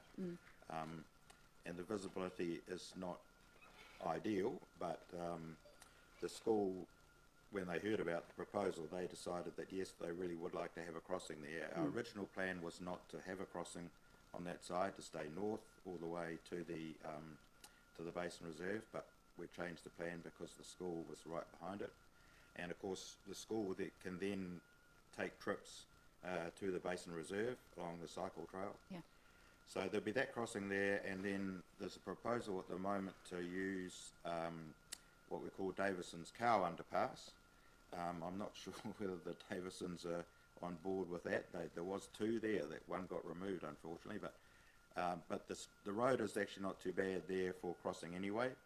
And then at the Basin Reserve there is nice straight road, and the road is quite wide just outside the reserve. So it would just be a matter of, like a lot of trails all around the country, stopping, looking both ways. For instance, the one that goes up to Upakanaru at Aramo, you stop and you check the traffic, and then you just cross the road. So that's how we would maintain it. Okay, so has there been any conversation with Kotahi about the speed limit down that end, you know, particularly the straight? I know it's 80k by Westmere School, but it's not 80k all the way, is it? So has that come up in conversation we can't at all? comment on that, no. Okay. Right. Okay. Thank you. Yep, thank you. Thank you. Well, thank you very much for the presentation. It's any addition to the recreational cycling trails, I mean, is you know, well used and very popular. Just one thought, you know, it would be quite good if the trail started off the end of Springvale Road, went up Tayforth Road and carried on all the way. Be quite a good ride. Absolutely. Yeah. But I mean, that's a much bigger bite. Yeah. And you know, we've got to start somewhere. So we figured to make it reasonable, and then, as they say, you know, you build it, they'll come. So if we get some good results, then we can look at making it a much better destination thing for the tourists. Yeah. Thank you. Thank you. Thank you very much. Thank you.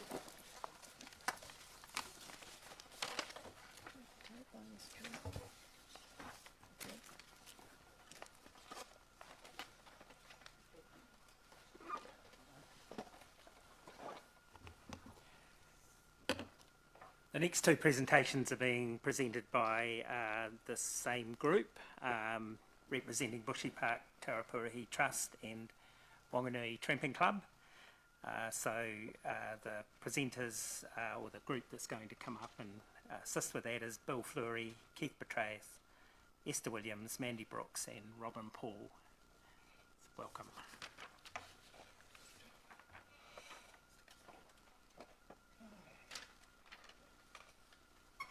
A lot of you are looking very tired. I wonder if you want to get up and stretch. Stretch up as tall as a rata. Flex your muscles like a tarp.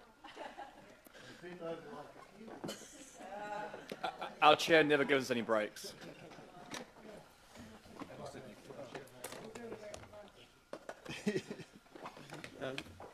Mr. Chairman, Your Worship, Madam Deputy Chair, Deputy Mayor, councillors, and I acknowledge Councillor Fallon as well, who's apparently withdrawn because he's the district's representative on the Bushy Park Trust. So I acknowledge you. Tēnā koutou. Thank you for the opportunity to talk to you today on these two proposals. Same group talking about them today.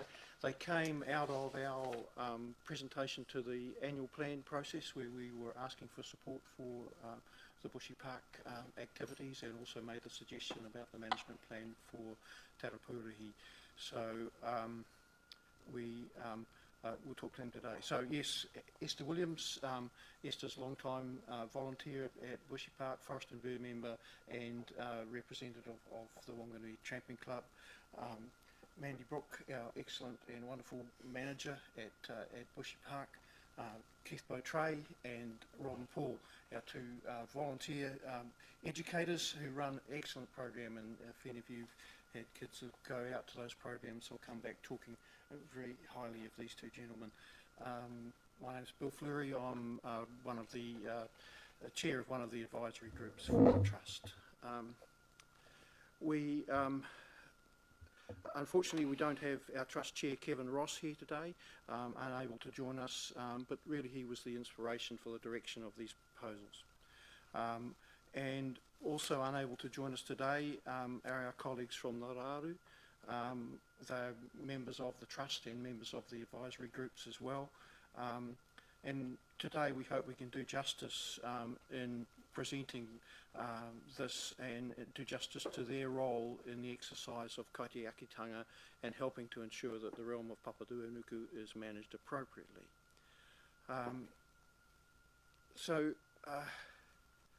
The team's representing both the proposals, and we've taken a different approach, I think, from some of your others. We've taken that you've got the proposal in front of you, you've read the detail of it. We want to give you as much time as possible to ask us questions, to bring out the thoughts and ideas that you may wish spoken of, and these experts can talk to those. For the Waitahinga proposal, this is an area of land that's owned by the council. You may or may not be familiar with it, I don't know. But we asked in our annual plan submission, and asking for this in this long-term plan suggestion, that the council support the development of a management plan for that area, particularly looking for the sustaining and protection of the natural values of that landscape. It's the largest area of natural land owned by the council as far as we can work out.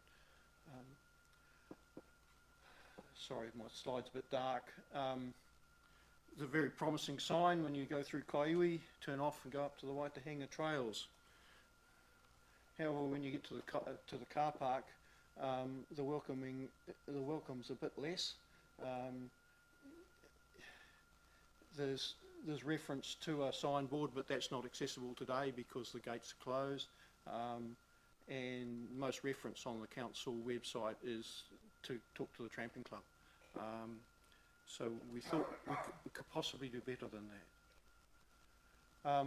This is the area, as far as I'm aware, and on the council website I can't find the actual the area defined, but about 750 hectares, of which you may be able to make out a proportion of that is your managed forest, which the council purchased from the other joint partners in the forestry enterprises.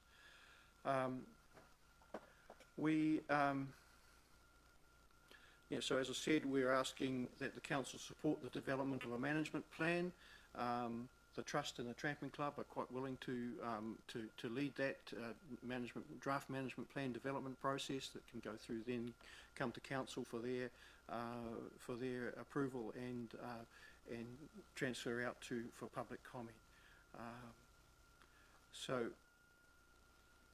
we'd like, as I said, we'd like to see a comprehensive management plan for the management and restoration of this large area of natural and significant natural values, including some of the less common bird species. So at this point, just a point we've made is about the impact of browsing animals and other animal pests in this area. This slide is a photograph taken within the interior of the forest. As you can see, the understory is completely depleted, and so although the area is apparently shut for two months for animal pest control, there's not much sign of it having any good effect. We'd like to set some clear objectives and some goals and some programs for better pest control. This is an example of a deer population under heavy pressure. In terms of food supplies, they're starting to eat the bark of some of the trees. So we're not suggesting a large contribution from Wanganui District Council at the moment, rather than just support for the process to identify and propose outcomes that we think are appropriate for the area and meet community expectations, and any large resource requirement would potentially flow from that management plan when clear goals and objectives were set. So we're happy to now sit back and answer any questions you may have on this proposal. I'll just open up for questions.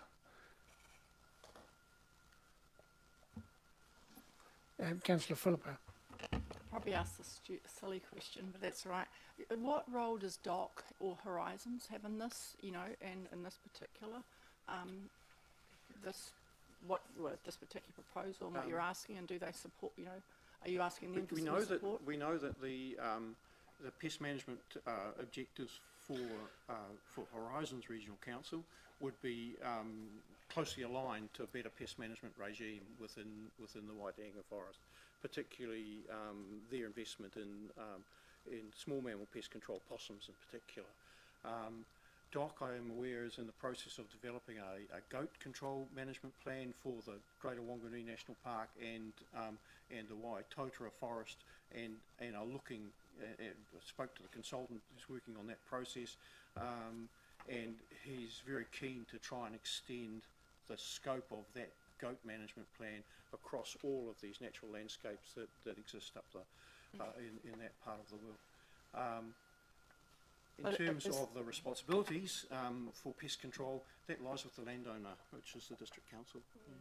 Right, okay, yeah, thank you. No. Councillor Charlotte. Thank you. Yes, firstly, I was actually walking through the Waitanga Trails quite recently, and was shocked at how sparse the flora is. It's really getting to be quite a concern at this stage. I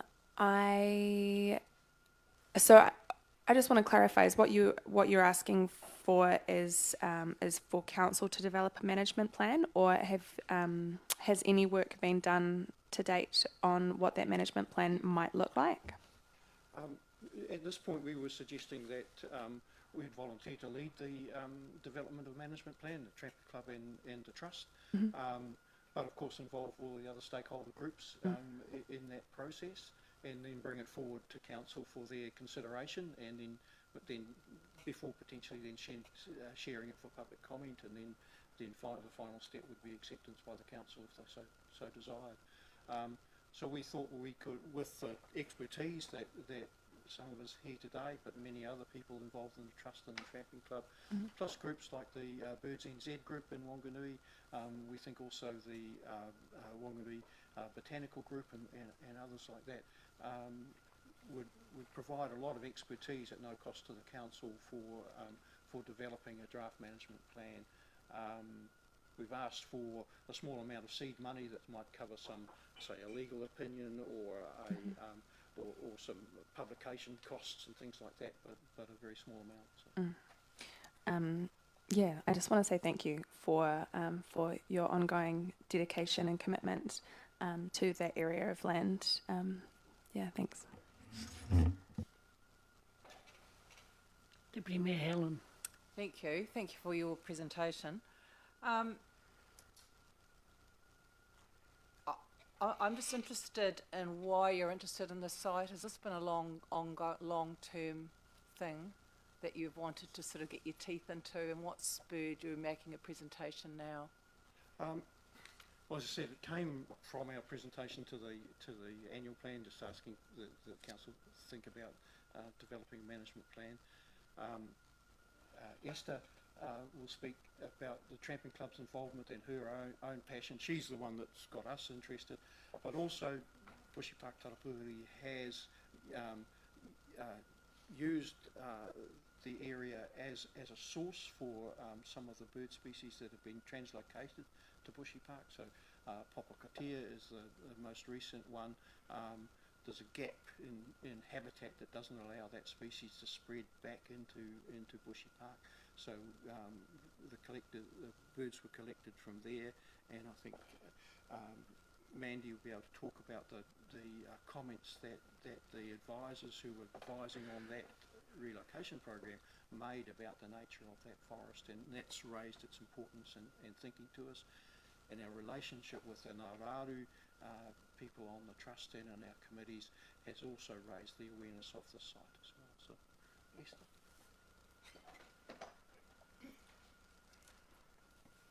Thank you. I need your help. It's not only just come up, we presented on the health and well-being. There are a lot of trampers, marathon runners and dog walkers, as well as their handlers who go through there.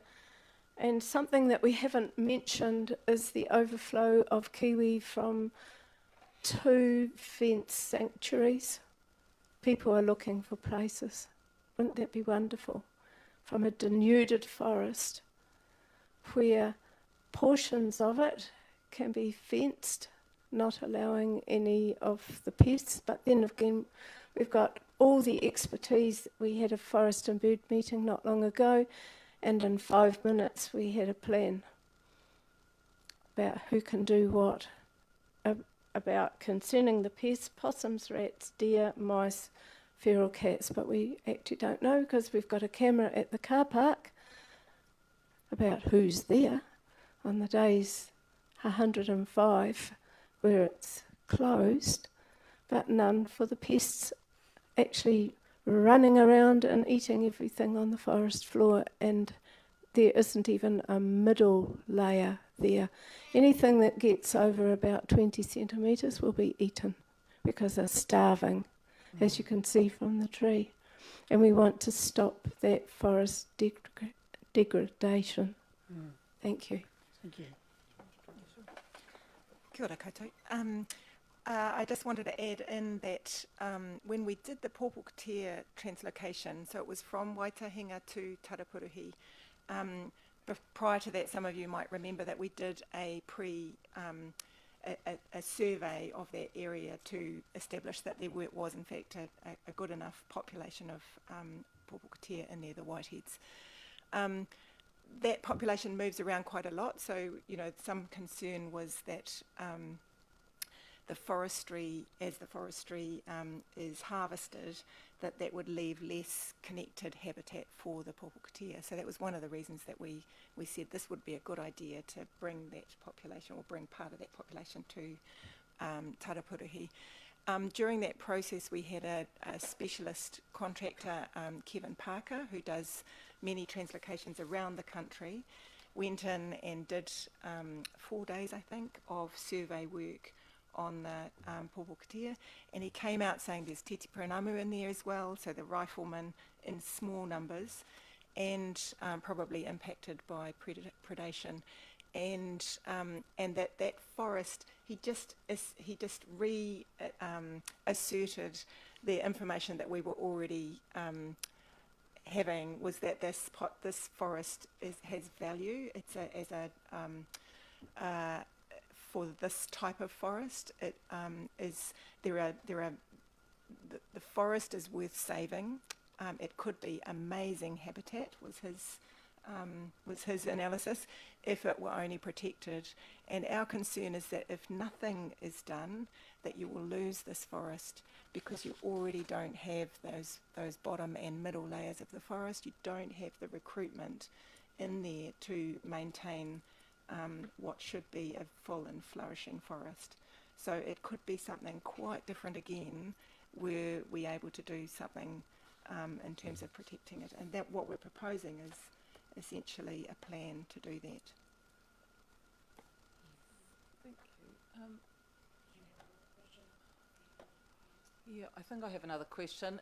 I'm actually I've been on council for 10 years, and I don't know much about this area. You know, I'm very aware there's a walking trails and whatever, and you know, I just don't recall council staff ever coming to us and saying we should do something with this area. You know, and so you've opened my eyes, and I'm sort of sitting here a little bit stunned, because I'm thinking, yeah, obviously we've just treated it as a forest that had some value because of these trees. I don't know, you know, and I'm sort of thinking, how come I don't know much about this area?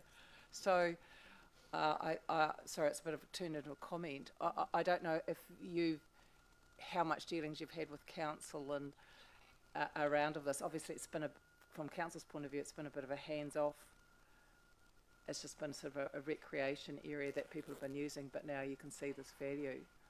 I don't think we really want to go there at the moment. No. But I will comment that we did ask for information about the area before putting this proposal together, and have yet to receive any information. So, okay. And there's nothing on the website. So those were the, like you know, it's a valuable asset that's owned by the council. What's it there for, other than a patch of it growing pine trees?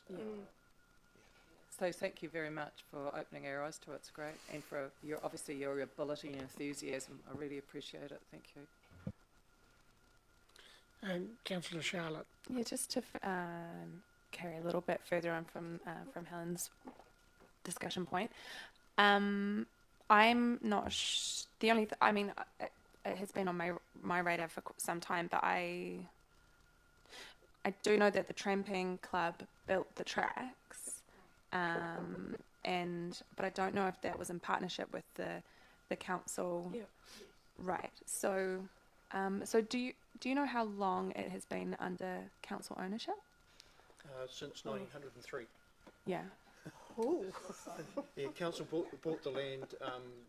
I don't know the history of it, but other than that, and it was built for the there's water reserve. For the dam. Yeah.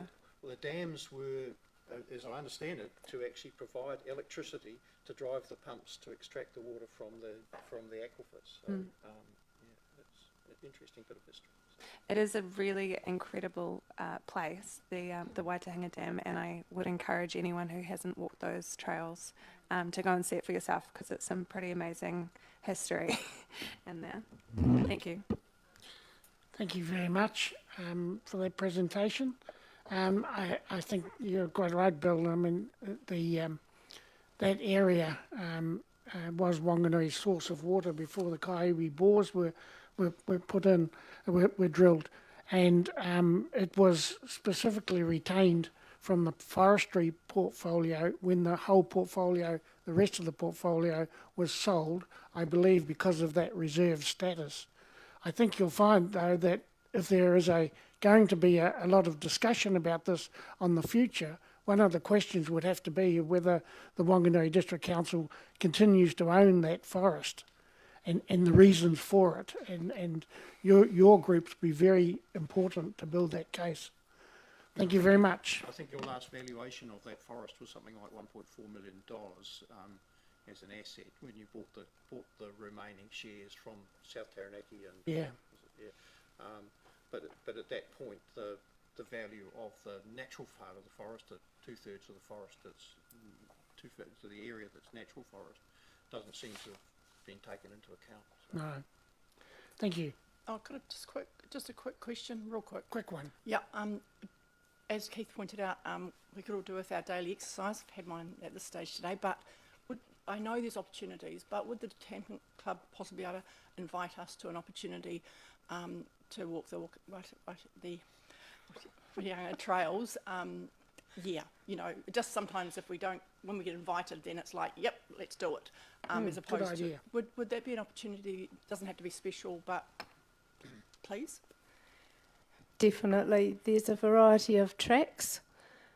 There's one which people take when they don't have terribly much time. It's easy, and it has an amazing view of Ruapihu as well as Taranaki. But if you go up there in the evening, it's even more special, of course. and we also go down to a place where we call Croppers, which is actually about the marijuana growers. That's why it's named that. There's a little picnic area there because it's an open space with grass. And then you go on a little bit further to the dam. You pass the Okahu Creek. I don't know how clean it is, but you don't need to get very wet going over there. And it's 5 hours, the whole thing.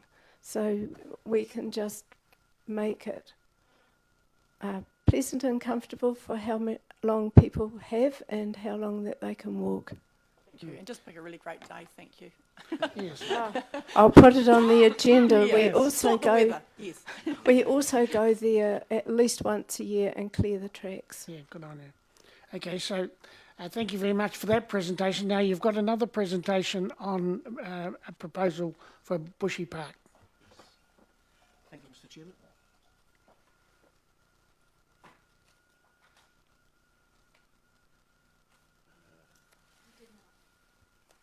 There was some additional slides. I'm sorry, Phil, they came in too late. Oh, okay. All right. We'll play it by ear. So this is the presentation that grew out of our request for support from the council for our education program during our annual plan submission. The feedback we had from council staff at that time was that we should bring this proposal forward to the long-term plan, so for consideration of the long-term plan. So in essence, we're asking that council seek support from the community for a contribution of about 4 cents per household per week to support the continuation of our education programs for Tamariki and to reduce the risks in sustaining the management program for the sanctuary. Our proposal, as we submitted it, highlights the risks associated to our program from the pressure of additional visitors, build-up in visitors, but also simply the difficulty in maintaining a reserve sanctuary of this nature and this status and keeping it in the state that makes it one of the premier attractions, natural heritage attractions for the Wanganui district, but also for the wider Horizons region as well. So we're asking for some support to try and minimise some of that risk and make sure that the education program, which relies really on the sterling efforts of these two gentlemen to sustain it at the moment, but they tell me they're getting older. I can't see it, but that's what they do.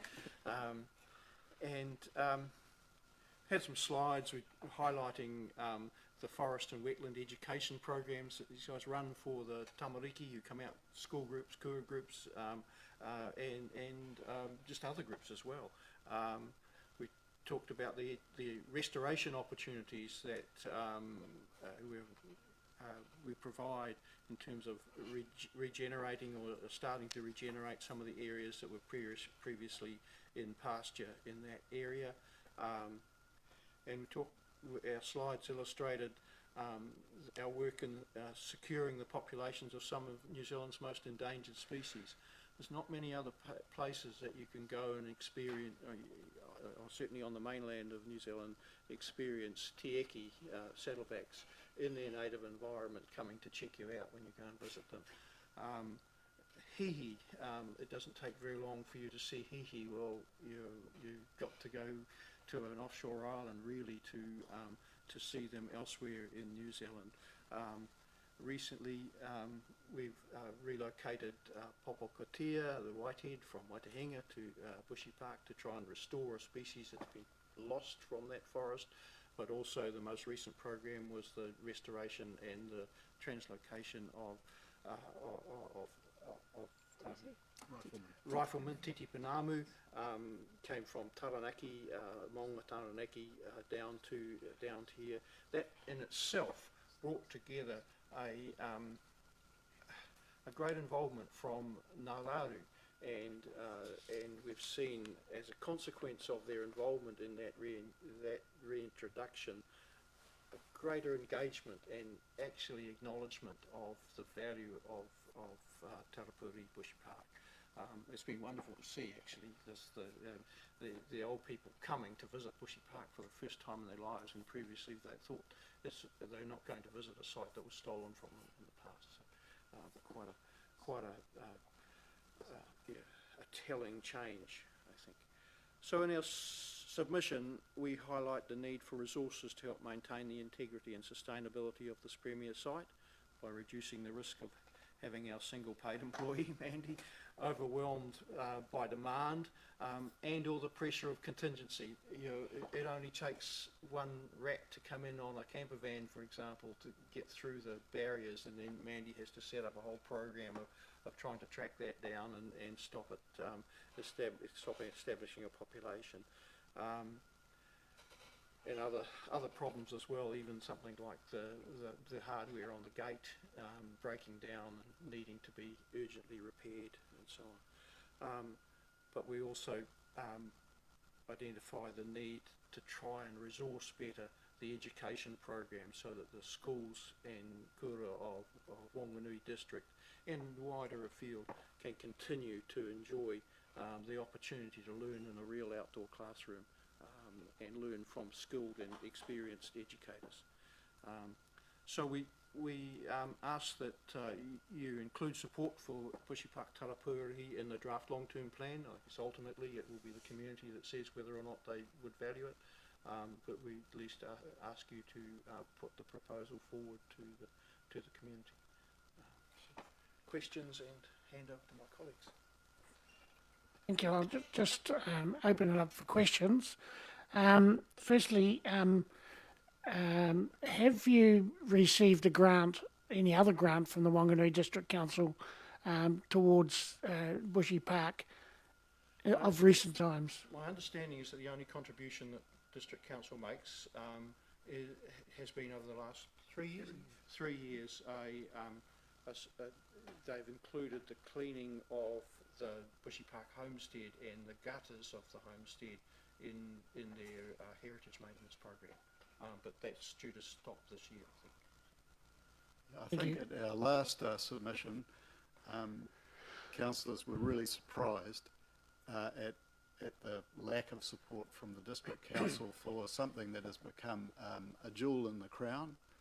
Palmerston North has a water reserve like we do, and they've been working on that, but they don't have an eco-sanctuary.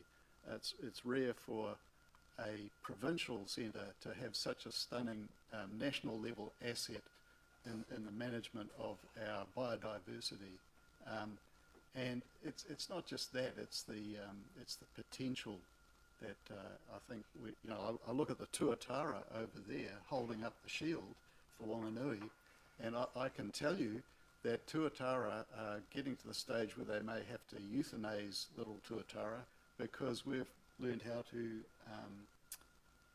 to breed them. So wouldn't it be great if we had tuatara reintroduced, if we had takahe and kakapo that are no longer needed for the breeding program, something that some of us can all relate to, not needed for the breeding program anymore, but still entertaining, and that's what you see when you go to Zealandia. So I know I've gone past your question, but I'm just bursting to tell you guys that this is an opportunity for Whanganui to go next level with what's offered there. We're already getting people saying, we've been to Zealandia, this is better. Yeah.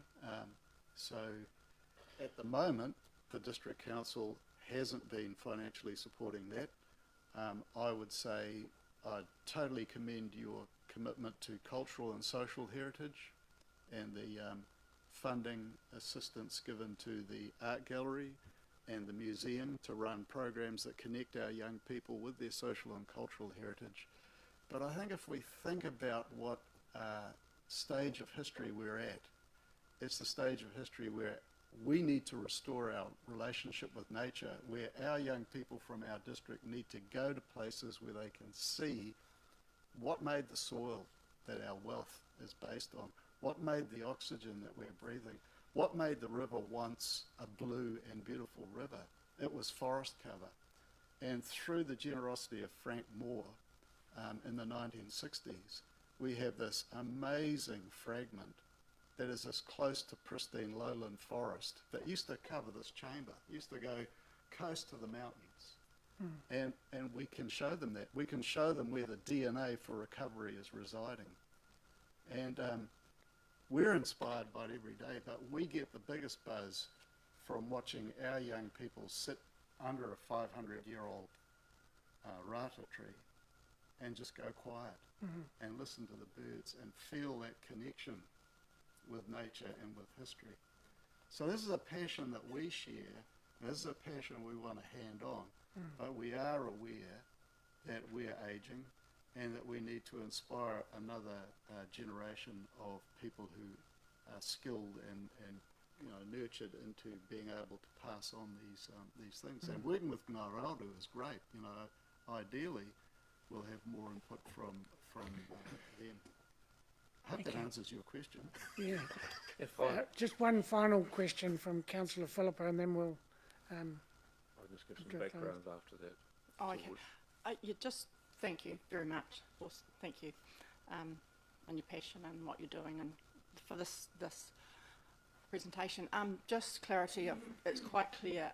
So you're talking about 40,000 a year through the years of the 10-year plan, which of course won't be into effect if it was to go through to the 1st of July next year. But am I reading it correct? There's currently an application into the community's contracts, or yes? So that would be coming up shortly, I imagine. Yes, I haven't actually seen that. For part of the education program and based on climate change. Yeah, and I guess my question in the interim would be, if this funding was or a part of this funding that you're asking, the 40K was to come forward next year, in the interim, can you sustain the program you've got? And understanding the community contract, there's an application in. The feedback I've had from these guys is yes, absolutely. With Mandy and her expertise and her management, we're talking about trying to mitigate the risks associated with that. Just having one person in that role, so we've been living with the risk now for several years, and we've continued to live with it until we can get some more support. I might add, the education position ended in 2009. Up until then, it was Ministry of Education funded. Terry O'Connor was the educator based at Taurapūrahi. And since then, and we have applied unsuccessfully to the Ministry in their funding round for education outside the classroom. It does appear that the sinking lid policy applies to that for education programs within Aotearoa. So since 2009 until present day, essentially the program has been run on a voluntary basis. So Keith and myself and other dedicated volunteers have provided the program, which we have, to give you an idea, 2,000 students per year that we have through our program. And that does not include the public people, because the Trust decided several years ago to make entry into Taurapūrahi free, and we've noticed a considerable increase in visitor numbers. Not one day you can be out there, and we're out there quite a lot, and obviously Mandy's there every day.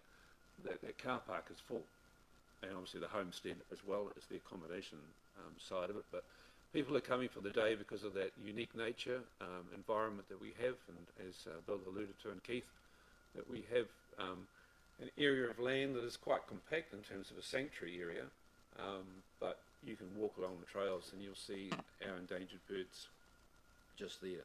And that's the wow factor, which we get the feedback from the public. So we estimate in the vicinity of maybe 10,500 visitors through our gates over a period of each year, and that is a significant attraction to our area, not only coming to Wanganui but also through our website design, that people can go and visit the Bushy Park Taurapūrahi website and see what there is to see. And one aspect too is the global attraction as well, because we have, in the last 2 Saturdays, Keith and I have been out there for students from China, We get international students on Friday from the high schools. So the international, as it starts to build again within our region post-COVID, yeah, we're getting quite a lot of people coming through internationally as well.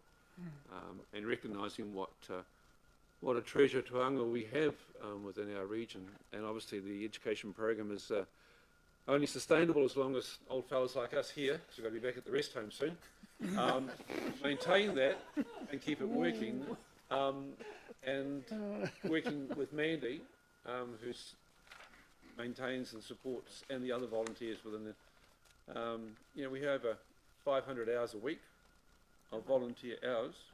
A month. Well, fair enough. A month of this team on a Thursday and a Tuesday that are out there and promoting. We are a little bit reluctant, so I'm probably shooting myself in the foot, but tomorrow a group of us are going to Palmerston North for the Horizon Sustainability Hui for educators, which has been hosted at Tumana tomorrow, and we're presenting ourselves and what we have to offer. So we're bringing in schools from the Manawatu. Friday we've got Clifton from Bulls and Girls High, Freiburg are regular visitors, especially at the secondary NCA level. So can we cope? Answer probably is no, but that's why the request to the council is to seek funding, and obviously we are continuing to seek funding to support our education positions and resources to build the capacity that we have. And at 2,000 students we are probably over capacity, but being who we are and how the passion that we share, will continue. Thank you. Just, I thought it might help if you have some clarity. My role is covered by Forest and Bird, NGO running on donations and fundraising fully. So, and the education role, if you've been out to Tarapurahi at all recently, you know, in the last few years, you will see a marked improvement in the presentation and the kind of the way visitors can engage. And as Robin said, it's now free entry, and that was a strategy specifically to help Wanganui locals to engage out there at all levels. So it's not just about students coming in, but the funding applications that we've made for education have been not able to get across a line that have allowed the sustainability of this project. So it's education. So there's been a lot of work going on. We've made lots and lots of funding applications for all sorts of things, and we've found the kind of, we're working all the time, the trust is working all the time to make this endeavour more sustainable, and this is one of those things. And when we look around about what our options are, the Wanganui District Council sits like, it just looks like it's a fit for what we offer to the Wanganui district as a whole, and with what you gain, what you're already gaining, and we want to see it go on into the future. There would be really somebody who's grown up in Wanganui who hasn't visited Tarapurahi as a student, and we want to see that continue. So thank you, Mandy. That's a great presentation, and the rest of the team there. I don't think there's anybody in this room that doesn't recognise the value of the staff and the volunteers at Bushy Park. I mean, it's the first place on our list when visitors come to Wanganui, is to go there. And I would at this stage like to put in a plug for the current lessee. He's a wonderful person, and he's doing a great job there, and I think he's had a lot to do with the heightened interest in Bushy Park over the last few years. So please recognise that as well. Thank you. Mr. Chairman, I forgot at the beginning to acknowledge the support we'd had from your staff to get these proposals prepared, so I just wanted to make sure I did that before. Thank you. Thank you. Thank you. Thank you. Right.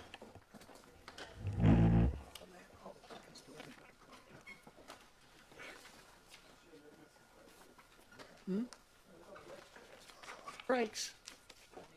10 to 12. So, Stretch up, tall.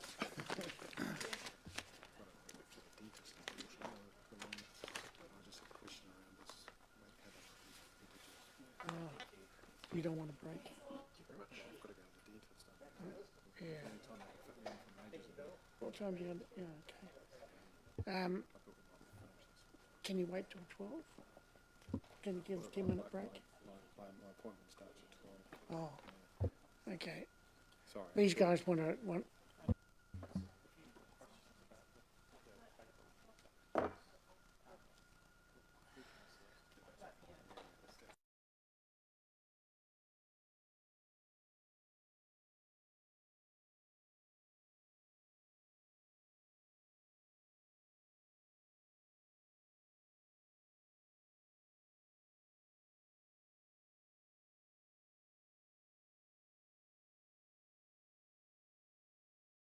Community-led initiatives update. Second, Michael. Moved by Councillor Helen. Those in favour, please say aye. Against, carried. Can I just Good say, point. I'm so impressed by the level of the community submissions to this. It's been eye-opening and fantastic. Good.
parliamentary business case, I'll just ask Lance and Stuart to come to the table, please.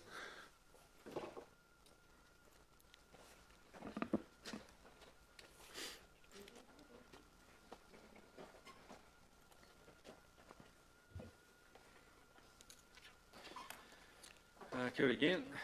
So, going to take the paper as read, just a couple of key points I'll bring out, recognising, just want to reinforce, so the list of these cases started in the late 200s and it would have seemed really overwhelming. We've now got that down to around 170 through sort of bundling projects. A lot of those were the infrastructure type projects, as you'd imagine. We're including drafts. We're now pretty much at the halfway point, which is great progress, considering this is the first time around for this council as a process, and for staff it's been a big learning curve and continues to be. And probably the other point I just wanted to make, just tying back to the presentations you've just seen, so the next part for those is to go into a point of entry business case process, which Stuart will support them through. He'll be back in contact with all those groups again over the next few days to kickstart that process, and we'll assign the work to the relevant work areas or work groups, albeit I suspect my old mate here will probably do a good lion's share of that. And then from that, they enter this point of entry business case process. So they will end up on this long list. So in one of the future meetings in the near future, you'll see those starting to appear, the community projects slotted in at the various points where they score. Other than that, I think we'll just happy to take some questions if you've got any.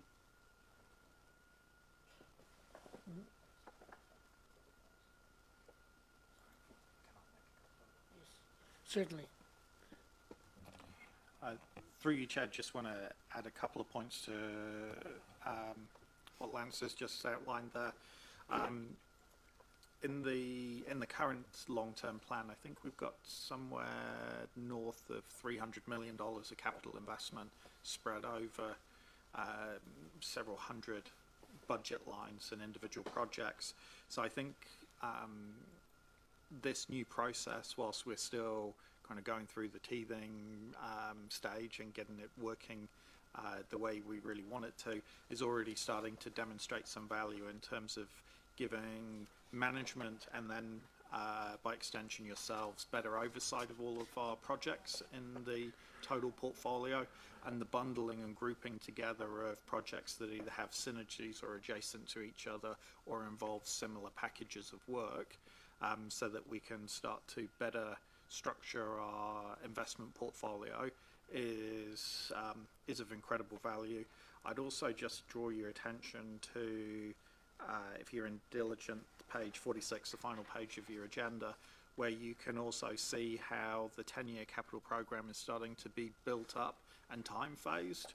One of the key takeaways that the executive team have observed already is how everything is so heavily front-loaded towards the first few years of the long-term plan.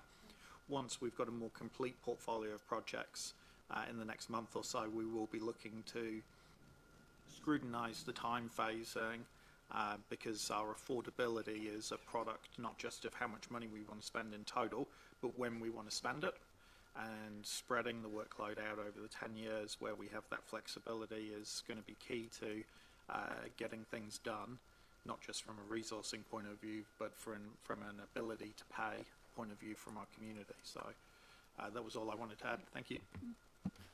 On that note, David, it would be handy for me if there was a bottom line on there of the total amount of money already in the column and a relative income for that period as well, so that you have, I've got $10 million coming in, I've already spent 11 or something like that. So then we'll get a better see of cash flow.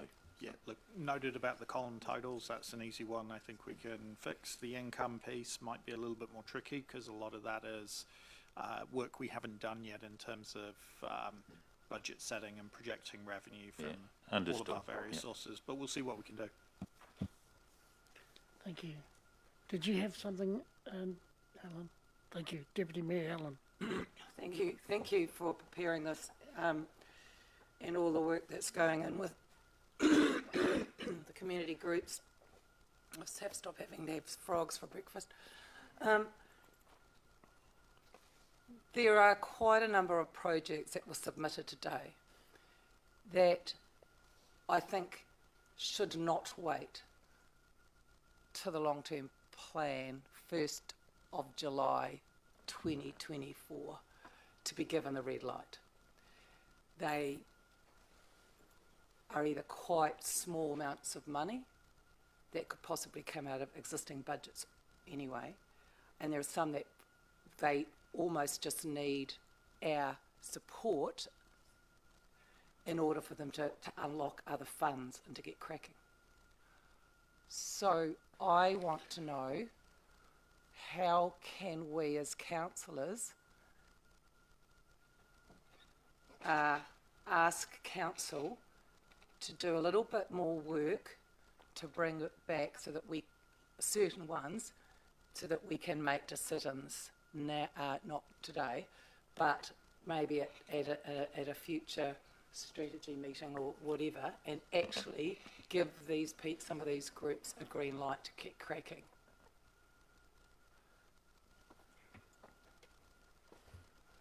I see. Give it to David, eh? He's going to say what I was going to say anyway. It better not be a no. You'd say it more eloquently than me, Lance. Through you, Chair. So that is something that we can do. Process-wise, I would say that you would identify which of the small number of projects that are the low-value ones that you think could potentially go sooner rather than waiting for the LTP. We would then bring a paper to council, probably asking for a decision on whether you do want to fund it. We can then provide you what the funding implications would be in terms of impact on rates and debt levels and all of the other things that you'd normally need to know about. I wouldn't want to open the door too wide for this. You know, we are struggling to deliver the capital program we've already got at the moment. Maybe that's not a consideration if it's funding for third parties to deliver, but I am also conscious that as we try and keep our rates low, we're heading towards the long-term plan. We're already doing a lot of work to cut our costs, be as efficient as possible, so to save with one hand to immediately give away with the other would kind of defeat the purpose a little bit. But open to bringing a report back to you if you want to tell me which projects offline that you have an interest in. Okay, so a process could be that a councillor could email you. Is that going to be or whoever, and say, I think that this particular project could get an earlier green light. This is why. And can you please look at bringing a paper back? Look at it and look at bringing a paper back to a future council meeting or whatever. Through you, Chair, yeah, I'm comfortable with that process. Let's keep it restricted, though, to the community projects that have come through the door rather than going through the several hundred that are going to come through the officer-led process. Yeah, no, I'm talking about really probably these ones, like some of these ones we've heard today, the community ones, some of them are, I mean, I've got like the Waitahinga Forest, you know, they want 5K a year to kick off starting to do this management plan. Well, what are we waiting for? You know, it's a no-brainer, and we probably could take that money, whether it's out of Parks budget or out of whoever manages the forest budget. I mean, surely this is what we're here for. Why would we wait? That's all. So I will bring what I think. I'll do that process and let's see how we go. I think that, no, I'm sorry, Mr. Chair, I'm getting into comments, but this is a brand new committee. I think we're feeling our way. I think the process is fantastic, but it's also just going to be a place where community groups are bringing their projects, and for us to say, well, you've got to follow this thing that we're not going to make a decision till the 1st of July 2024 is just, you know, to me that's apparently not always relevant. So thank you. Thank you. Sorry about the... I think too, Helen, so at the steering group level, when we do that first cut, so which is ELT essentially, that's on our radar now, and so, part of our assessment will be, so the track is out to 1 July, but is there an opportunity here to fast track something else? So Special Olympics and that lease thing, for example, we can start on that anytime. So, if now that's on our radar and then you send your group, we can make that part of our thinking. That would be really valuable. Yeah, thank you. So my concern really is that when do we actually approve what we heard today? Because if you look at the terms of reference, we're asked to assess and approve the initial concepts. And there's various comments in here about if approved by the committee on the initial concept, will proceed to the next council project. So when's the resolution go before council, before this committee, sorry, that says yay or nay to the approval? This is our third meeting, and we've still only had resolutions that accept the reports. So at some stage it seems to me that if we're going to do what's on the terms of reference, we have to put forward resolutions that get to discuss the merits of the projects that are put before us and vote on it. And then, according to this, a schedule of prioritised business cases will be presented to council on a quarterly basis for its consideration. Now, that seems to be quite clear. It doesn't go forward to the strategy committee, it goes through to council. So there seems to be an area of confusion between what's coming on the agenda and what's in the terms of reference. Perhaps, David, you could... Yeah, through you, Chair. There's a couple of comments I'd make. One is, again, this is new committee, new process. We may need to adapt and overcome when it comes to what's written in our terms of reference as we learn as we go. But to answer your question a bit more directly, the intention has always been that before you make any decisions around what's in or out and what's approved and what's not approved, is you get the opportunity to see the full suite of projects. Because again, a project in isolation may seem like a good idea compared to all of the other projects in our portfolio. It may not make it past the prioritisation stage. So again, this stuff will come with time. There are established processes. There's the terms of reference for the Strategy and Policy Committee to take into account as well around their function in overseeing the preparation of the LTP and approving for it to go out to consultation. And then ultimately the LTP in its entirety gets adopted by the full council. But at this stage, what we're doing is giving you visibility of the portfolio as it's being built, the time for decisions, and which committee makes those decisions. That'll come in the next few months. But first and foremost, let's get a full list of projects before you start saying yes to things that later on you may decide are not a priority because something bigger, more important, more urgent comes in over the top of it that you haven't seen yet. Hope that makes sense. Yep. Thank you. Councillor Philippa. Yeah, I guess I'm not quite sure if we're in question or there's a bit of a discussion. So, I mean, I generally, Helen's comments, your comments, Rob, support them, but I mean, in general, but we do, I mean, I'm not on the committee as such, fine, thank you for the speaking rights, but obviously there's a whole lot of things. I mean, as a councillor, obviously it needs to come to council for some full ratification, and that's in the terms of reference. I mean, I would personally be a bit unhappy that, and I think it's really messy if we, individual councillors, and like councillors Helen's suggesting, there might be a couple of things she thinks, right, let's move this forward, I'm going to email the chief executive, but this committee needs to make some decisions about, I think it's kind of like there's no resolutions or, this committee needs to make those decisions, and I'm not saying that would, Councillor Cullen could raise something, goes to the chief executive, it would come back somewhere, but it all does seem quite messy.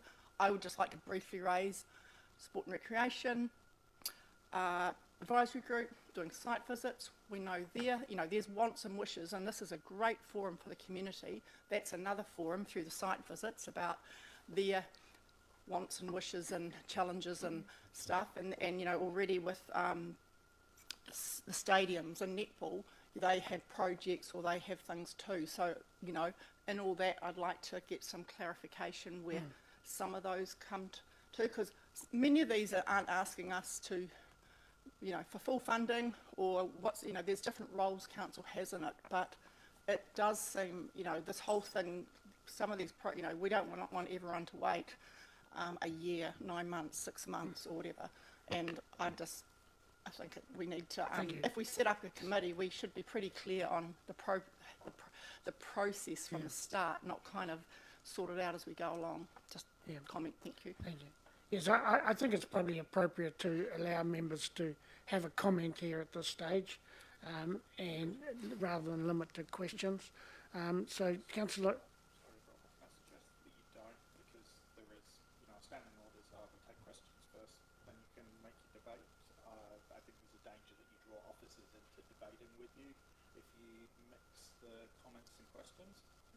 Yeah. Are there questions? Councillor Glenda. Just one question about your report, Lance. Thanks. You made a remark about bundling up some of them when you got them all through. What do you mean by bundling them up? Are some of them, are they similar projects or? So stormwater related, for example, there might have been 5 or 6 stormwater projects that actually right.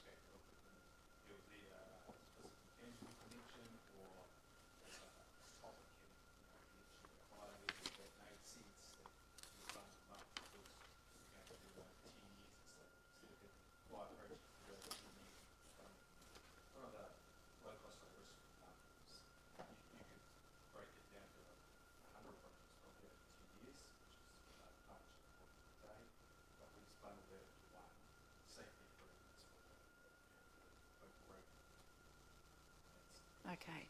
Yep. That's probably not an example where we actually have bundled, because it probably started with that. Could have started with that with 50 extra projects. There's no point in anything bundled up, because even at a high level, and then those projects in the future, some of them can go ahead without consultation, like very minor, whereas others will follow best practice management process for the whole consultation. We get to that stage. Okay, so the ones you can bundle up are the ones within the one area. Essentially, yeah. So you wouldn't be able to do that with individual projects that are from. Sorry, I was just trying to work out what do you mean by bundling. But I see. And it's probably there's not a hard and fast rule that it's just in one department. Like it's looking for those opportunities to be as efficient as you can, because any chance of that brings with it cost savings, any reasonable savings. So we're not necessarily fixed on departments. I can't give you examples where we've crossed them over from different departments, but cemeteries, I'm being told, is one where we've bundled some. So Okay. Right. Cool. Thanks. Okay, there is a recommendation here that the Aspirations and Projects Committee receive the report, point of entry, business case update. Is there a mover for that, please? Deputy Mayor Helen. Seconder, Councillor Glenda. I will open it up now for comment.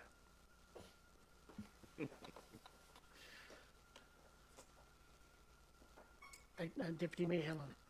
Thank you, Mr. Chair.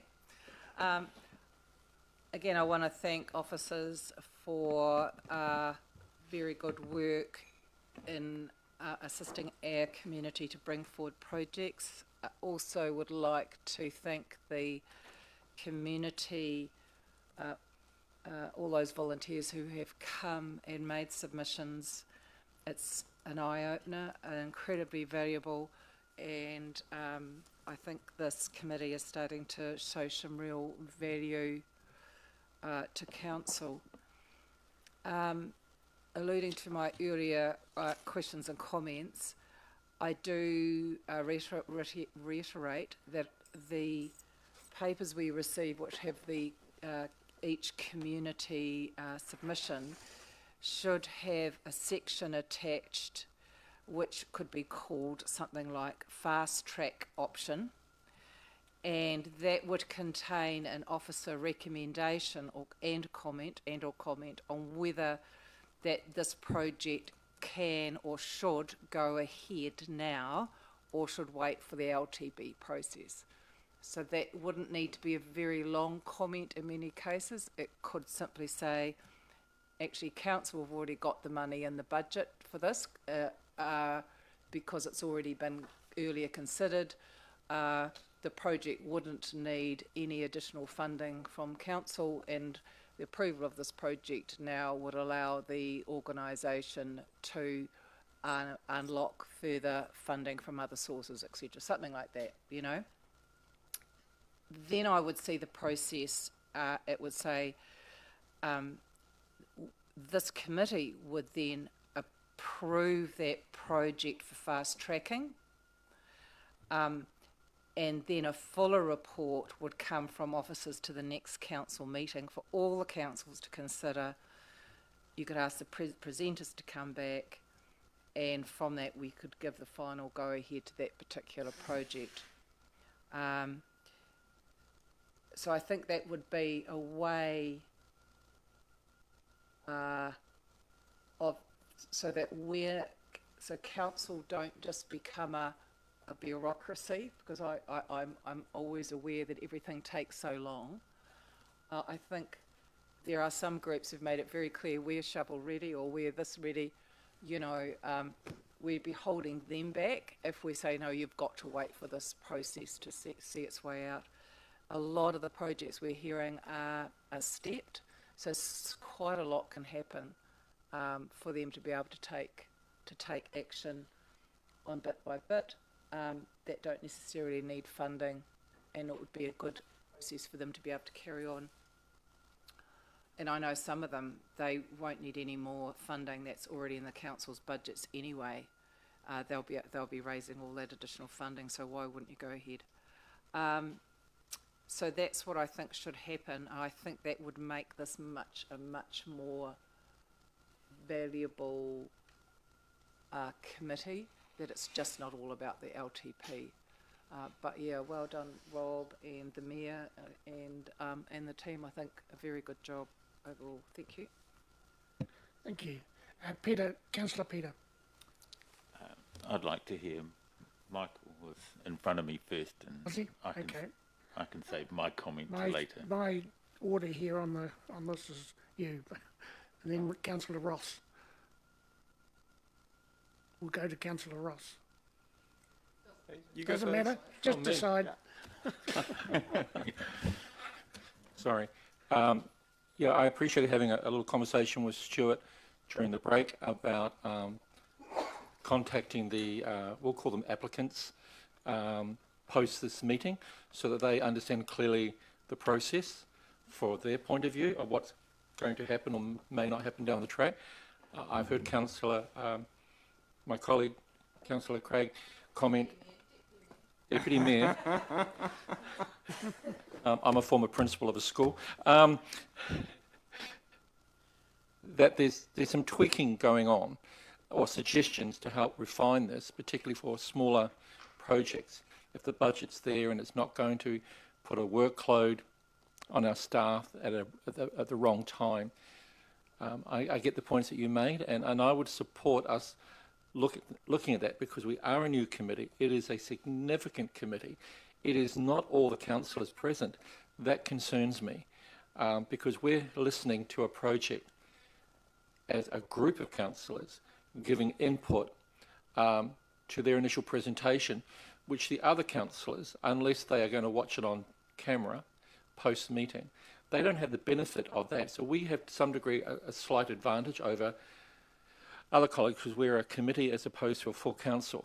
So these things to me are fine, great questions to raise, or concerns or suggestions, so that we get it right. My last comment is that we know that council went out to a lot of organisations initially, directly, to see if they had a project in mind and to try and get it, because a couple of people said they weren't ready quite yet to make a submission. but because this is part of the process now towards the LTP, they've come forward a little bit early, and that's fine too. My assumption is between public submissions and projects from council, at some point next year, this will drop dramatically, that we may only get, if we're meeting quarterly, we may only get 2 or 3 per quarter coming from the community, because we've already tracked the council projects, I'm assuming. That's my comment. Thank you, Ross. Councillor Michael. Yeah, I actually think that we're going to get hundreds. Sorry? I think we're going to get hundreds and hundreds of these if the process hits the nail on the head. Now, you remember, Chair, when I sent through what I thought the process should be back in January, and the stepping gates on that, and then all the councillors will remember that I set up a elected officials backlog with stepping stones through the Kanban system that you could go through for any idea, from the idea bank to feasibility with officers through to Aspirations Committee. Does it go to the Rural Board, Operations Committee, Strategy Committee, so on, through to implementation and then implementation itself. So a lot of the thought processes we have actually done, we are no different to any other major organisation with a $100 million budget. We can't be fluffy. Things that come here need to be filtered from the officer's point of view. And when they do come here, I do agree with some of my colleagues in the fact that we should actually be just making decisions right here, right now. I don't agree to do it in front of them, though, and I'm not a fan of going off air. But I feel like this is a good reason to go off air. So you go on air, public see the amazing presentations, and then we have a good debate whether or not it continues on, and then that communication goes to them first and then can be publicised afterwards. And the reason why I say that is I feel like there's a little bit of a... There could be some public... it doesn't sit well with me. But I do like the idea of actually making the decisions here. Does it move on? And what does it move on to? Well, Deputy Mayor Helen Clark... Helen Clark? Deputy Mayor Helen Craig... point of order. Granted, apologies. Said it best. There is multiple ways. There are some things that just you kind of wonder, why is it come here? Okay, it's out of scope of the budget, therefore we can just go, yes, $5 grand, let's do it now. And there's other things that go in the LTP, but there are other things as well that probably need to go through a whole different thought process, communities, partnerships, etc. So I do think, Chair, we do need to look at the end-to-end process, the definition of ready, the definition of done of each of those columns in our system, and I do agree that decisions should be made right here, right now, whether they continue on, right? And I don't think a lot of these will go to the council. I think some of these will not even meet the council. They don't need to be the council. This can be the committee that most of these decisions are made, whether or not it's $5 grand here, $5 grand there, or we ask David very nicely to carve off 20 grand from this budget for this reason. That can be done. He can say no, of course. But in my theory, that a lot of these things can be done right here, right now. And I'm frothing at the mouth to help in that way for that project maintenance. Otherwise, if we don't do it as elected officials, the officers are going to take what they know, and they'll do it the way they know how to do it, because they'll assume that we're not interested. And a lot of us are very interested. I'm very interested to be involved the whole way through. So that's kind of my blah. Thank you. Councillor Peter. Thank you, through the chair. I'm glad I went last because it's contradictory to what everybody else here is saying. Now, I'm very much in favour of this process. I think if we start fiddling about with it, we're going down a slippery slope. We have to be disciplined in our spending and to the process. Now, I'm against knee-jerk reactions where we just, where we just allocate funds willy-nilly. The budget is a budget, and it doesn't have to be met. You are allowed to go under budget, and and that saves the whole community lots of money. It's 5,000 here, it's 30,000 here, 50 here. Oh, it's only 2 here. But if we look after our pennies, our dollars will look after themselves. So that's my comment. I'm just hesitant going down the slippery slope of this thing. Excuse me, Mr Chair, as the mover, may I have a right of rebuttal? Yeah, can I just speak myself first? Absolutely. Yeah, certainly I think it's coming together in this committee, and I accept what the Chief Executive is saying, that to give it some time. But when I look at this list here, you know, it's not that projects have been accepted willy-nilly. The normal process in the past has been that these projects are on the activity sheets when we go through the annual plan or the long-term plan. Councillors are invited to ask questions about any item that's on those 46 activities, whatever it is. It's all detailed there for us. We can ask all the questions, and I somehow think that that's not a bad method. But I accept from a management point of view that this has certainly got merits. But the political side of this, I'm not sure whether we're approaching this at the right time. When I look at here, project number 1006 or something, right down near the bottom, the Wanganui East Pool refurbishment, $2 million. This is a public document that people look up on the website and look at that and maybe wonder why we are spending all this money at Wanganui East Pool when we're not actually doing that at this point in time. I would have thought that that sort of decision making should have come earlier rather than later. Also, another one on here, water supply fluoridisation, 2.4 million. Now, if the public start looking into that, there'll be a lot of questions being asked. And there's probably a lack of understanding, and I accept an education to go on about just the status of these particular things.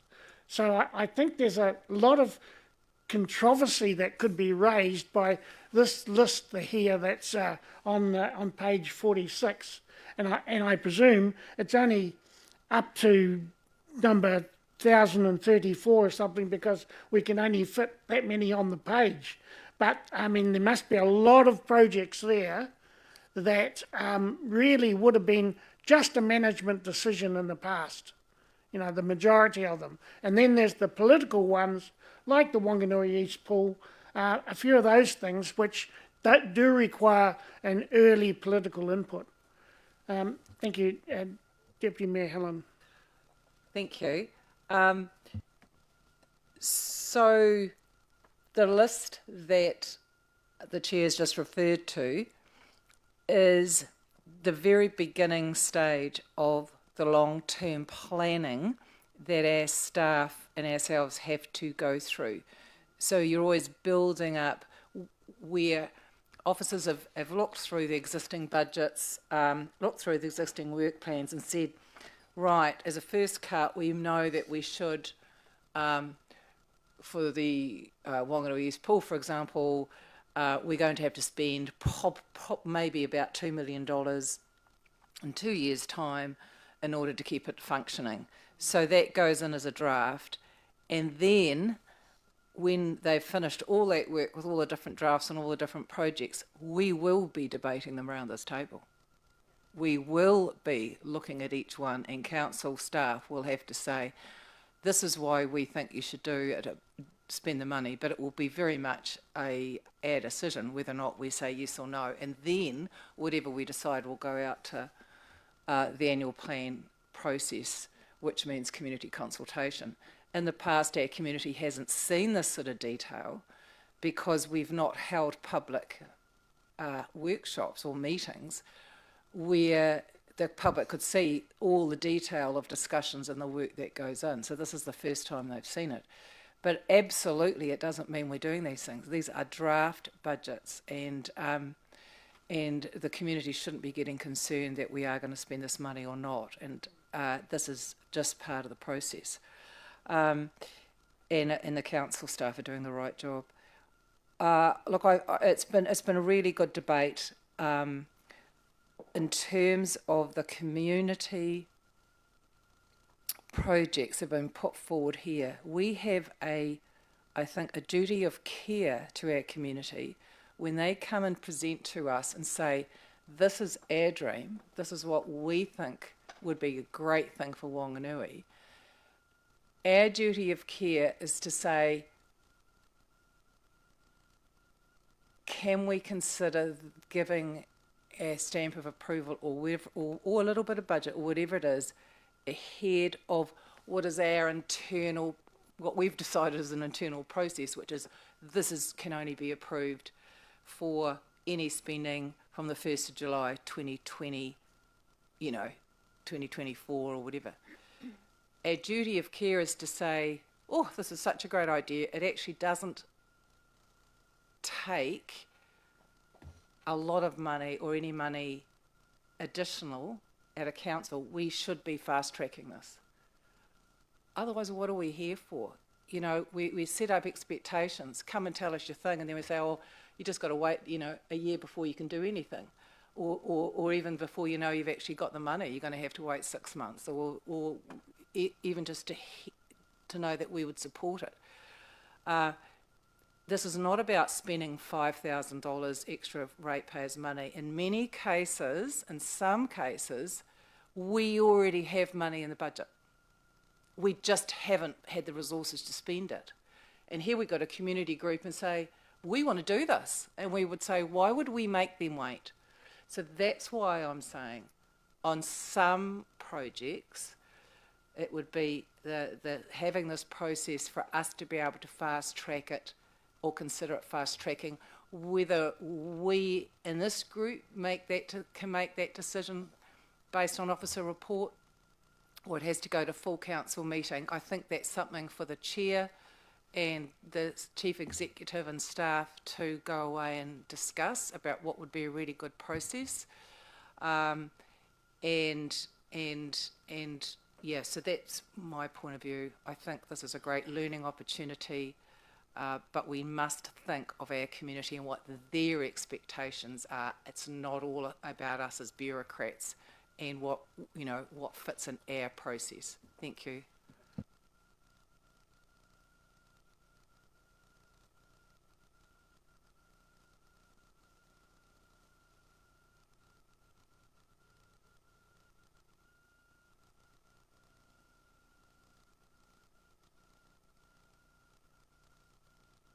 Yeah.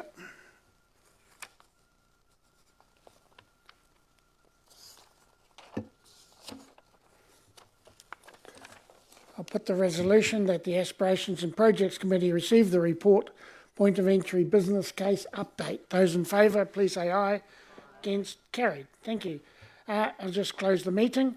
I oha ki ranga ki a Ranganui, I oha ki raro ki Papatuanuku, Wakataranga, Te Kupu, Te Kororo, Te Mahi, Ki Pod, Te Wari, Hei Taonga, He Mahi Amuri, Kaputa, Kaputa, Ki Te Wai Ao, Ki Te Ao Marama, Hau Mai, Hui Ea Taki. Bit of a mess.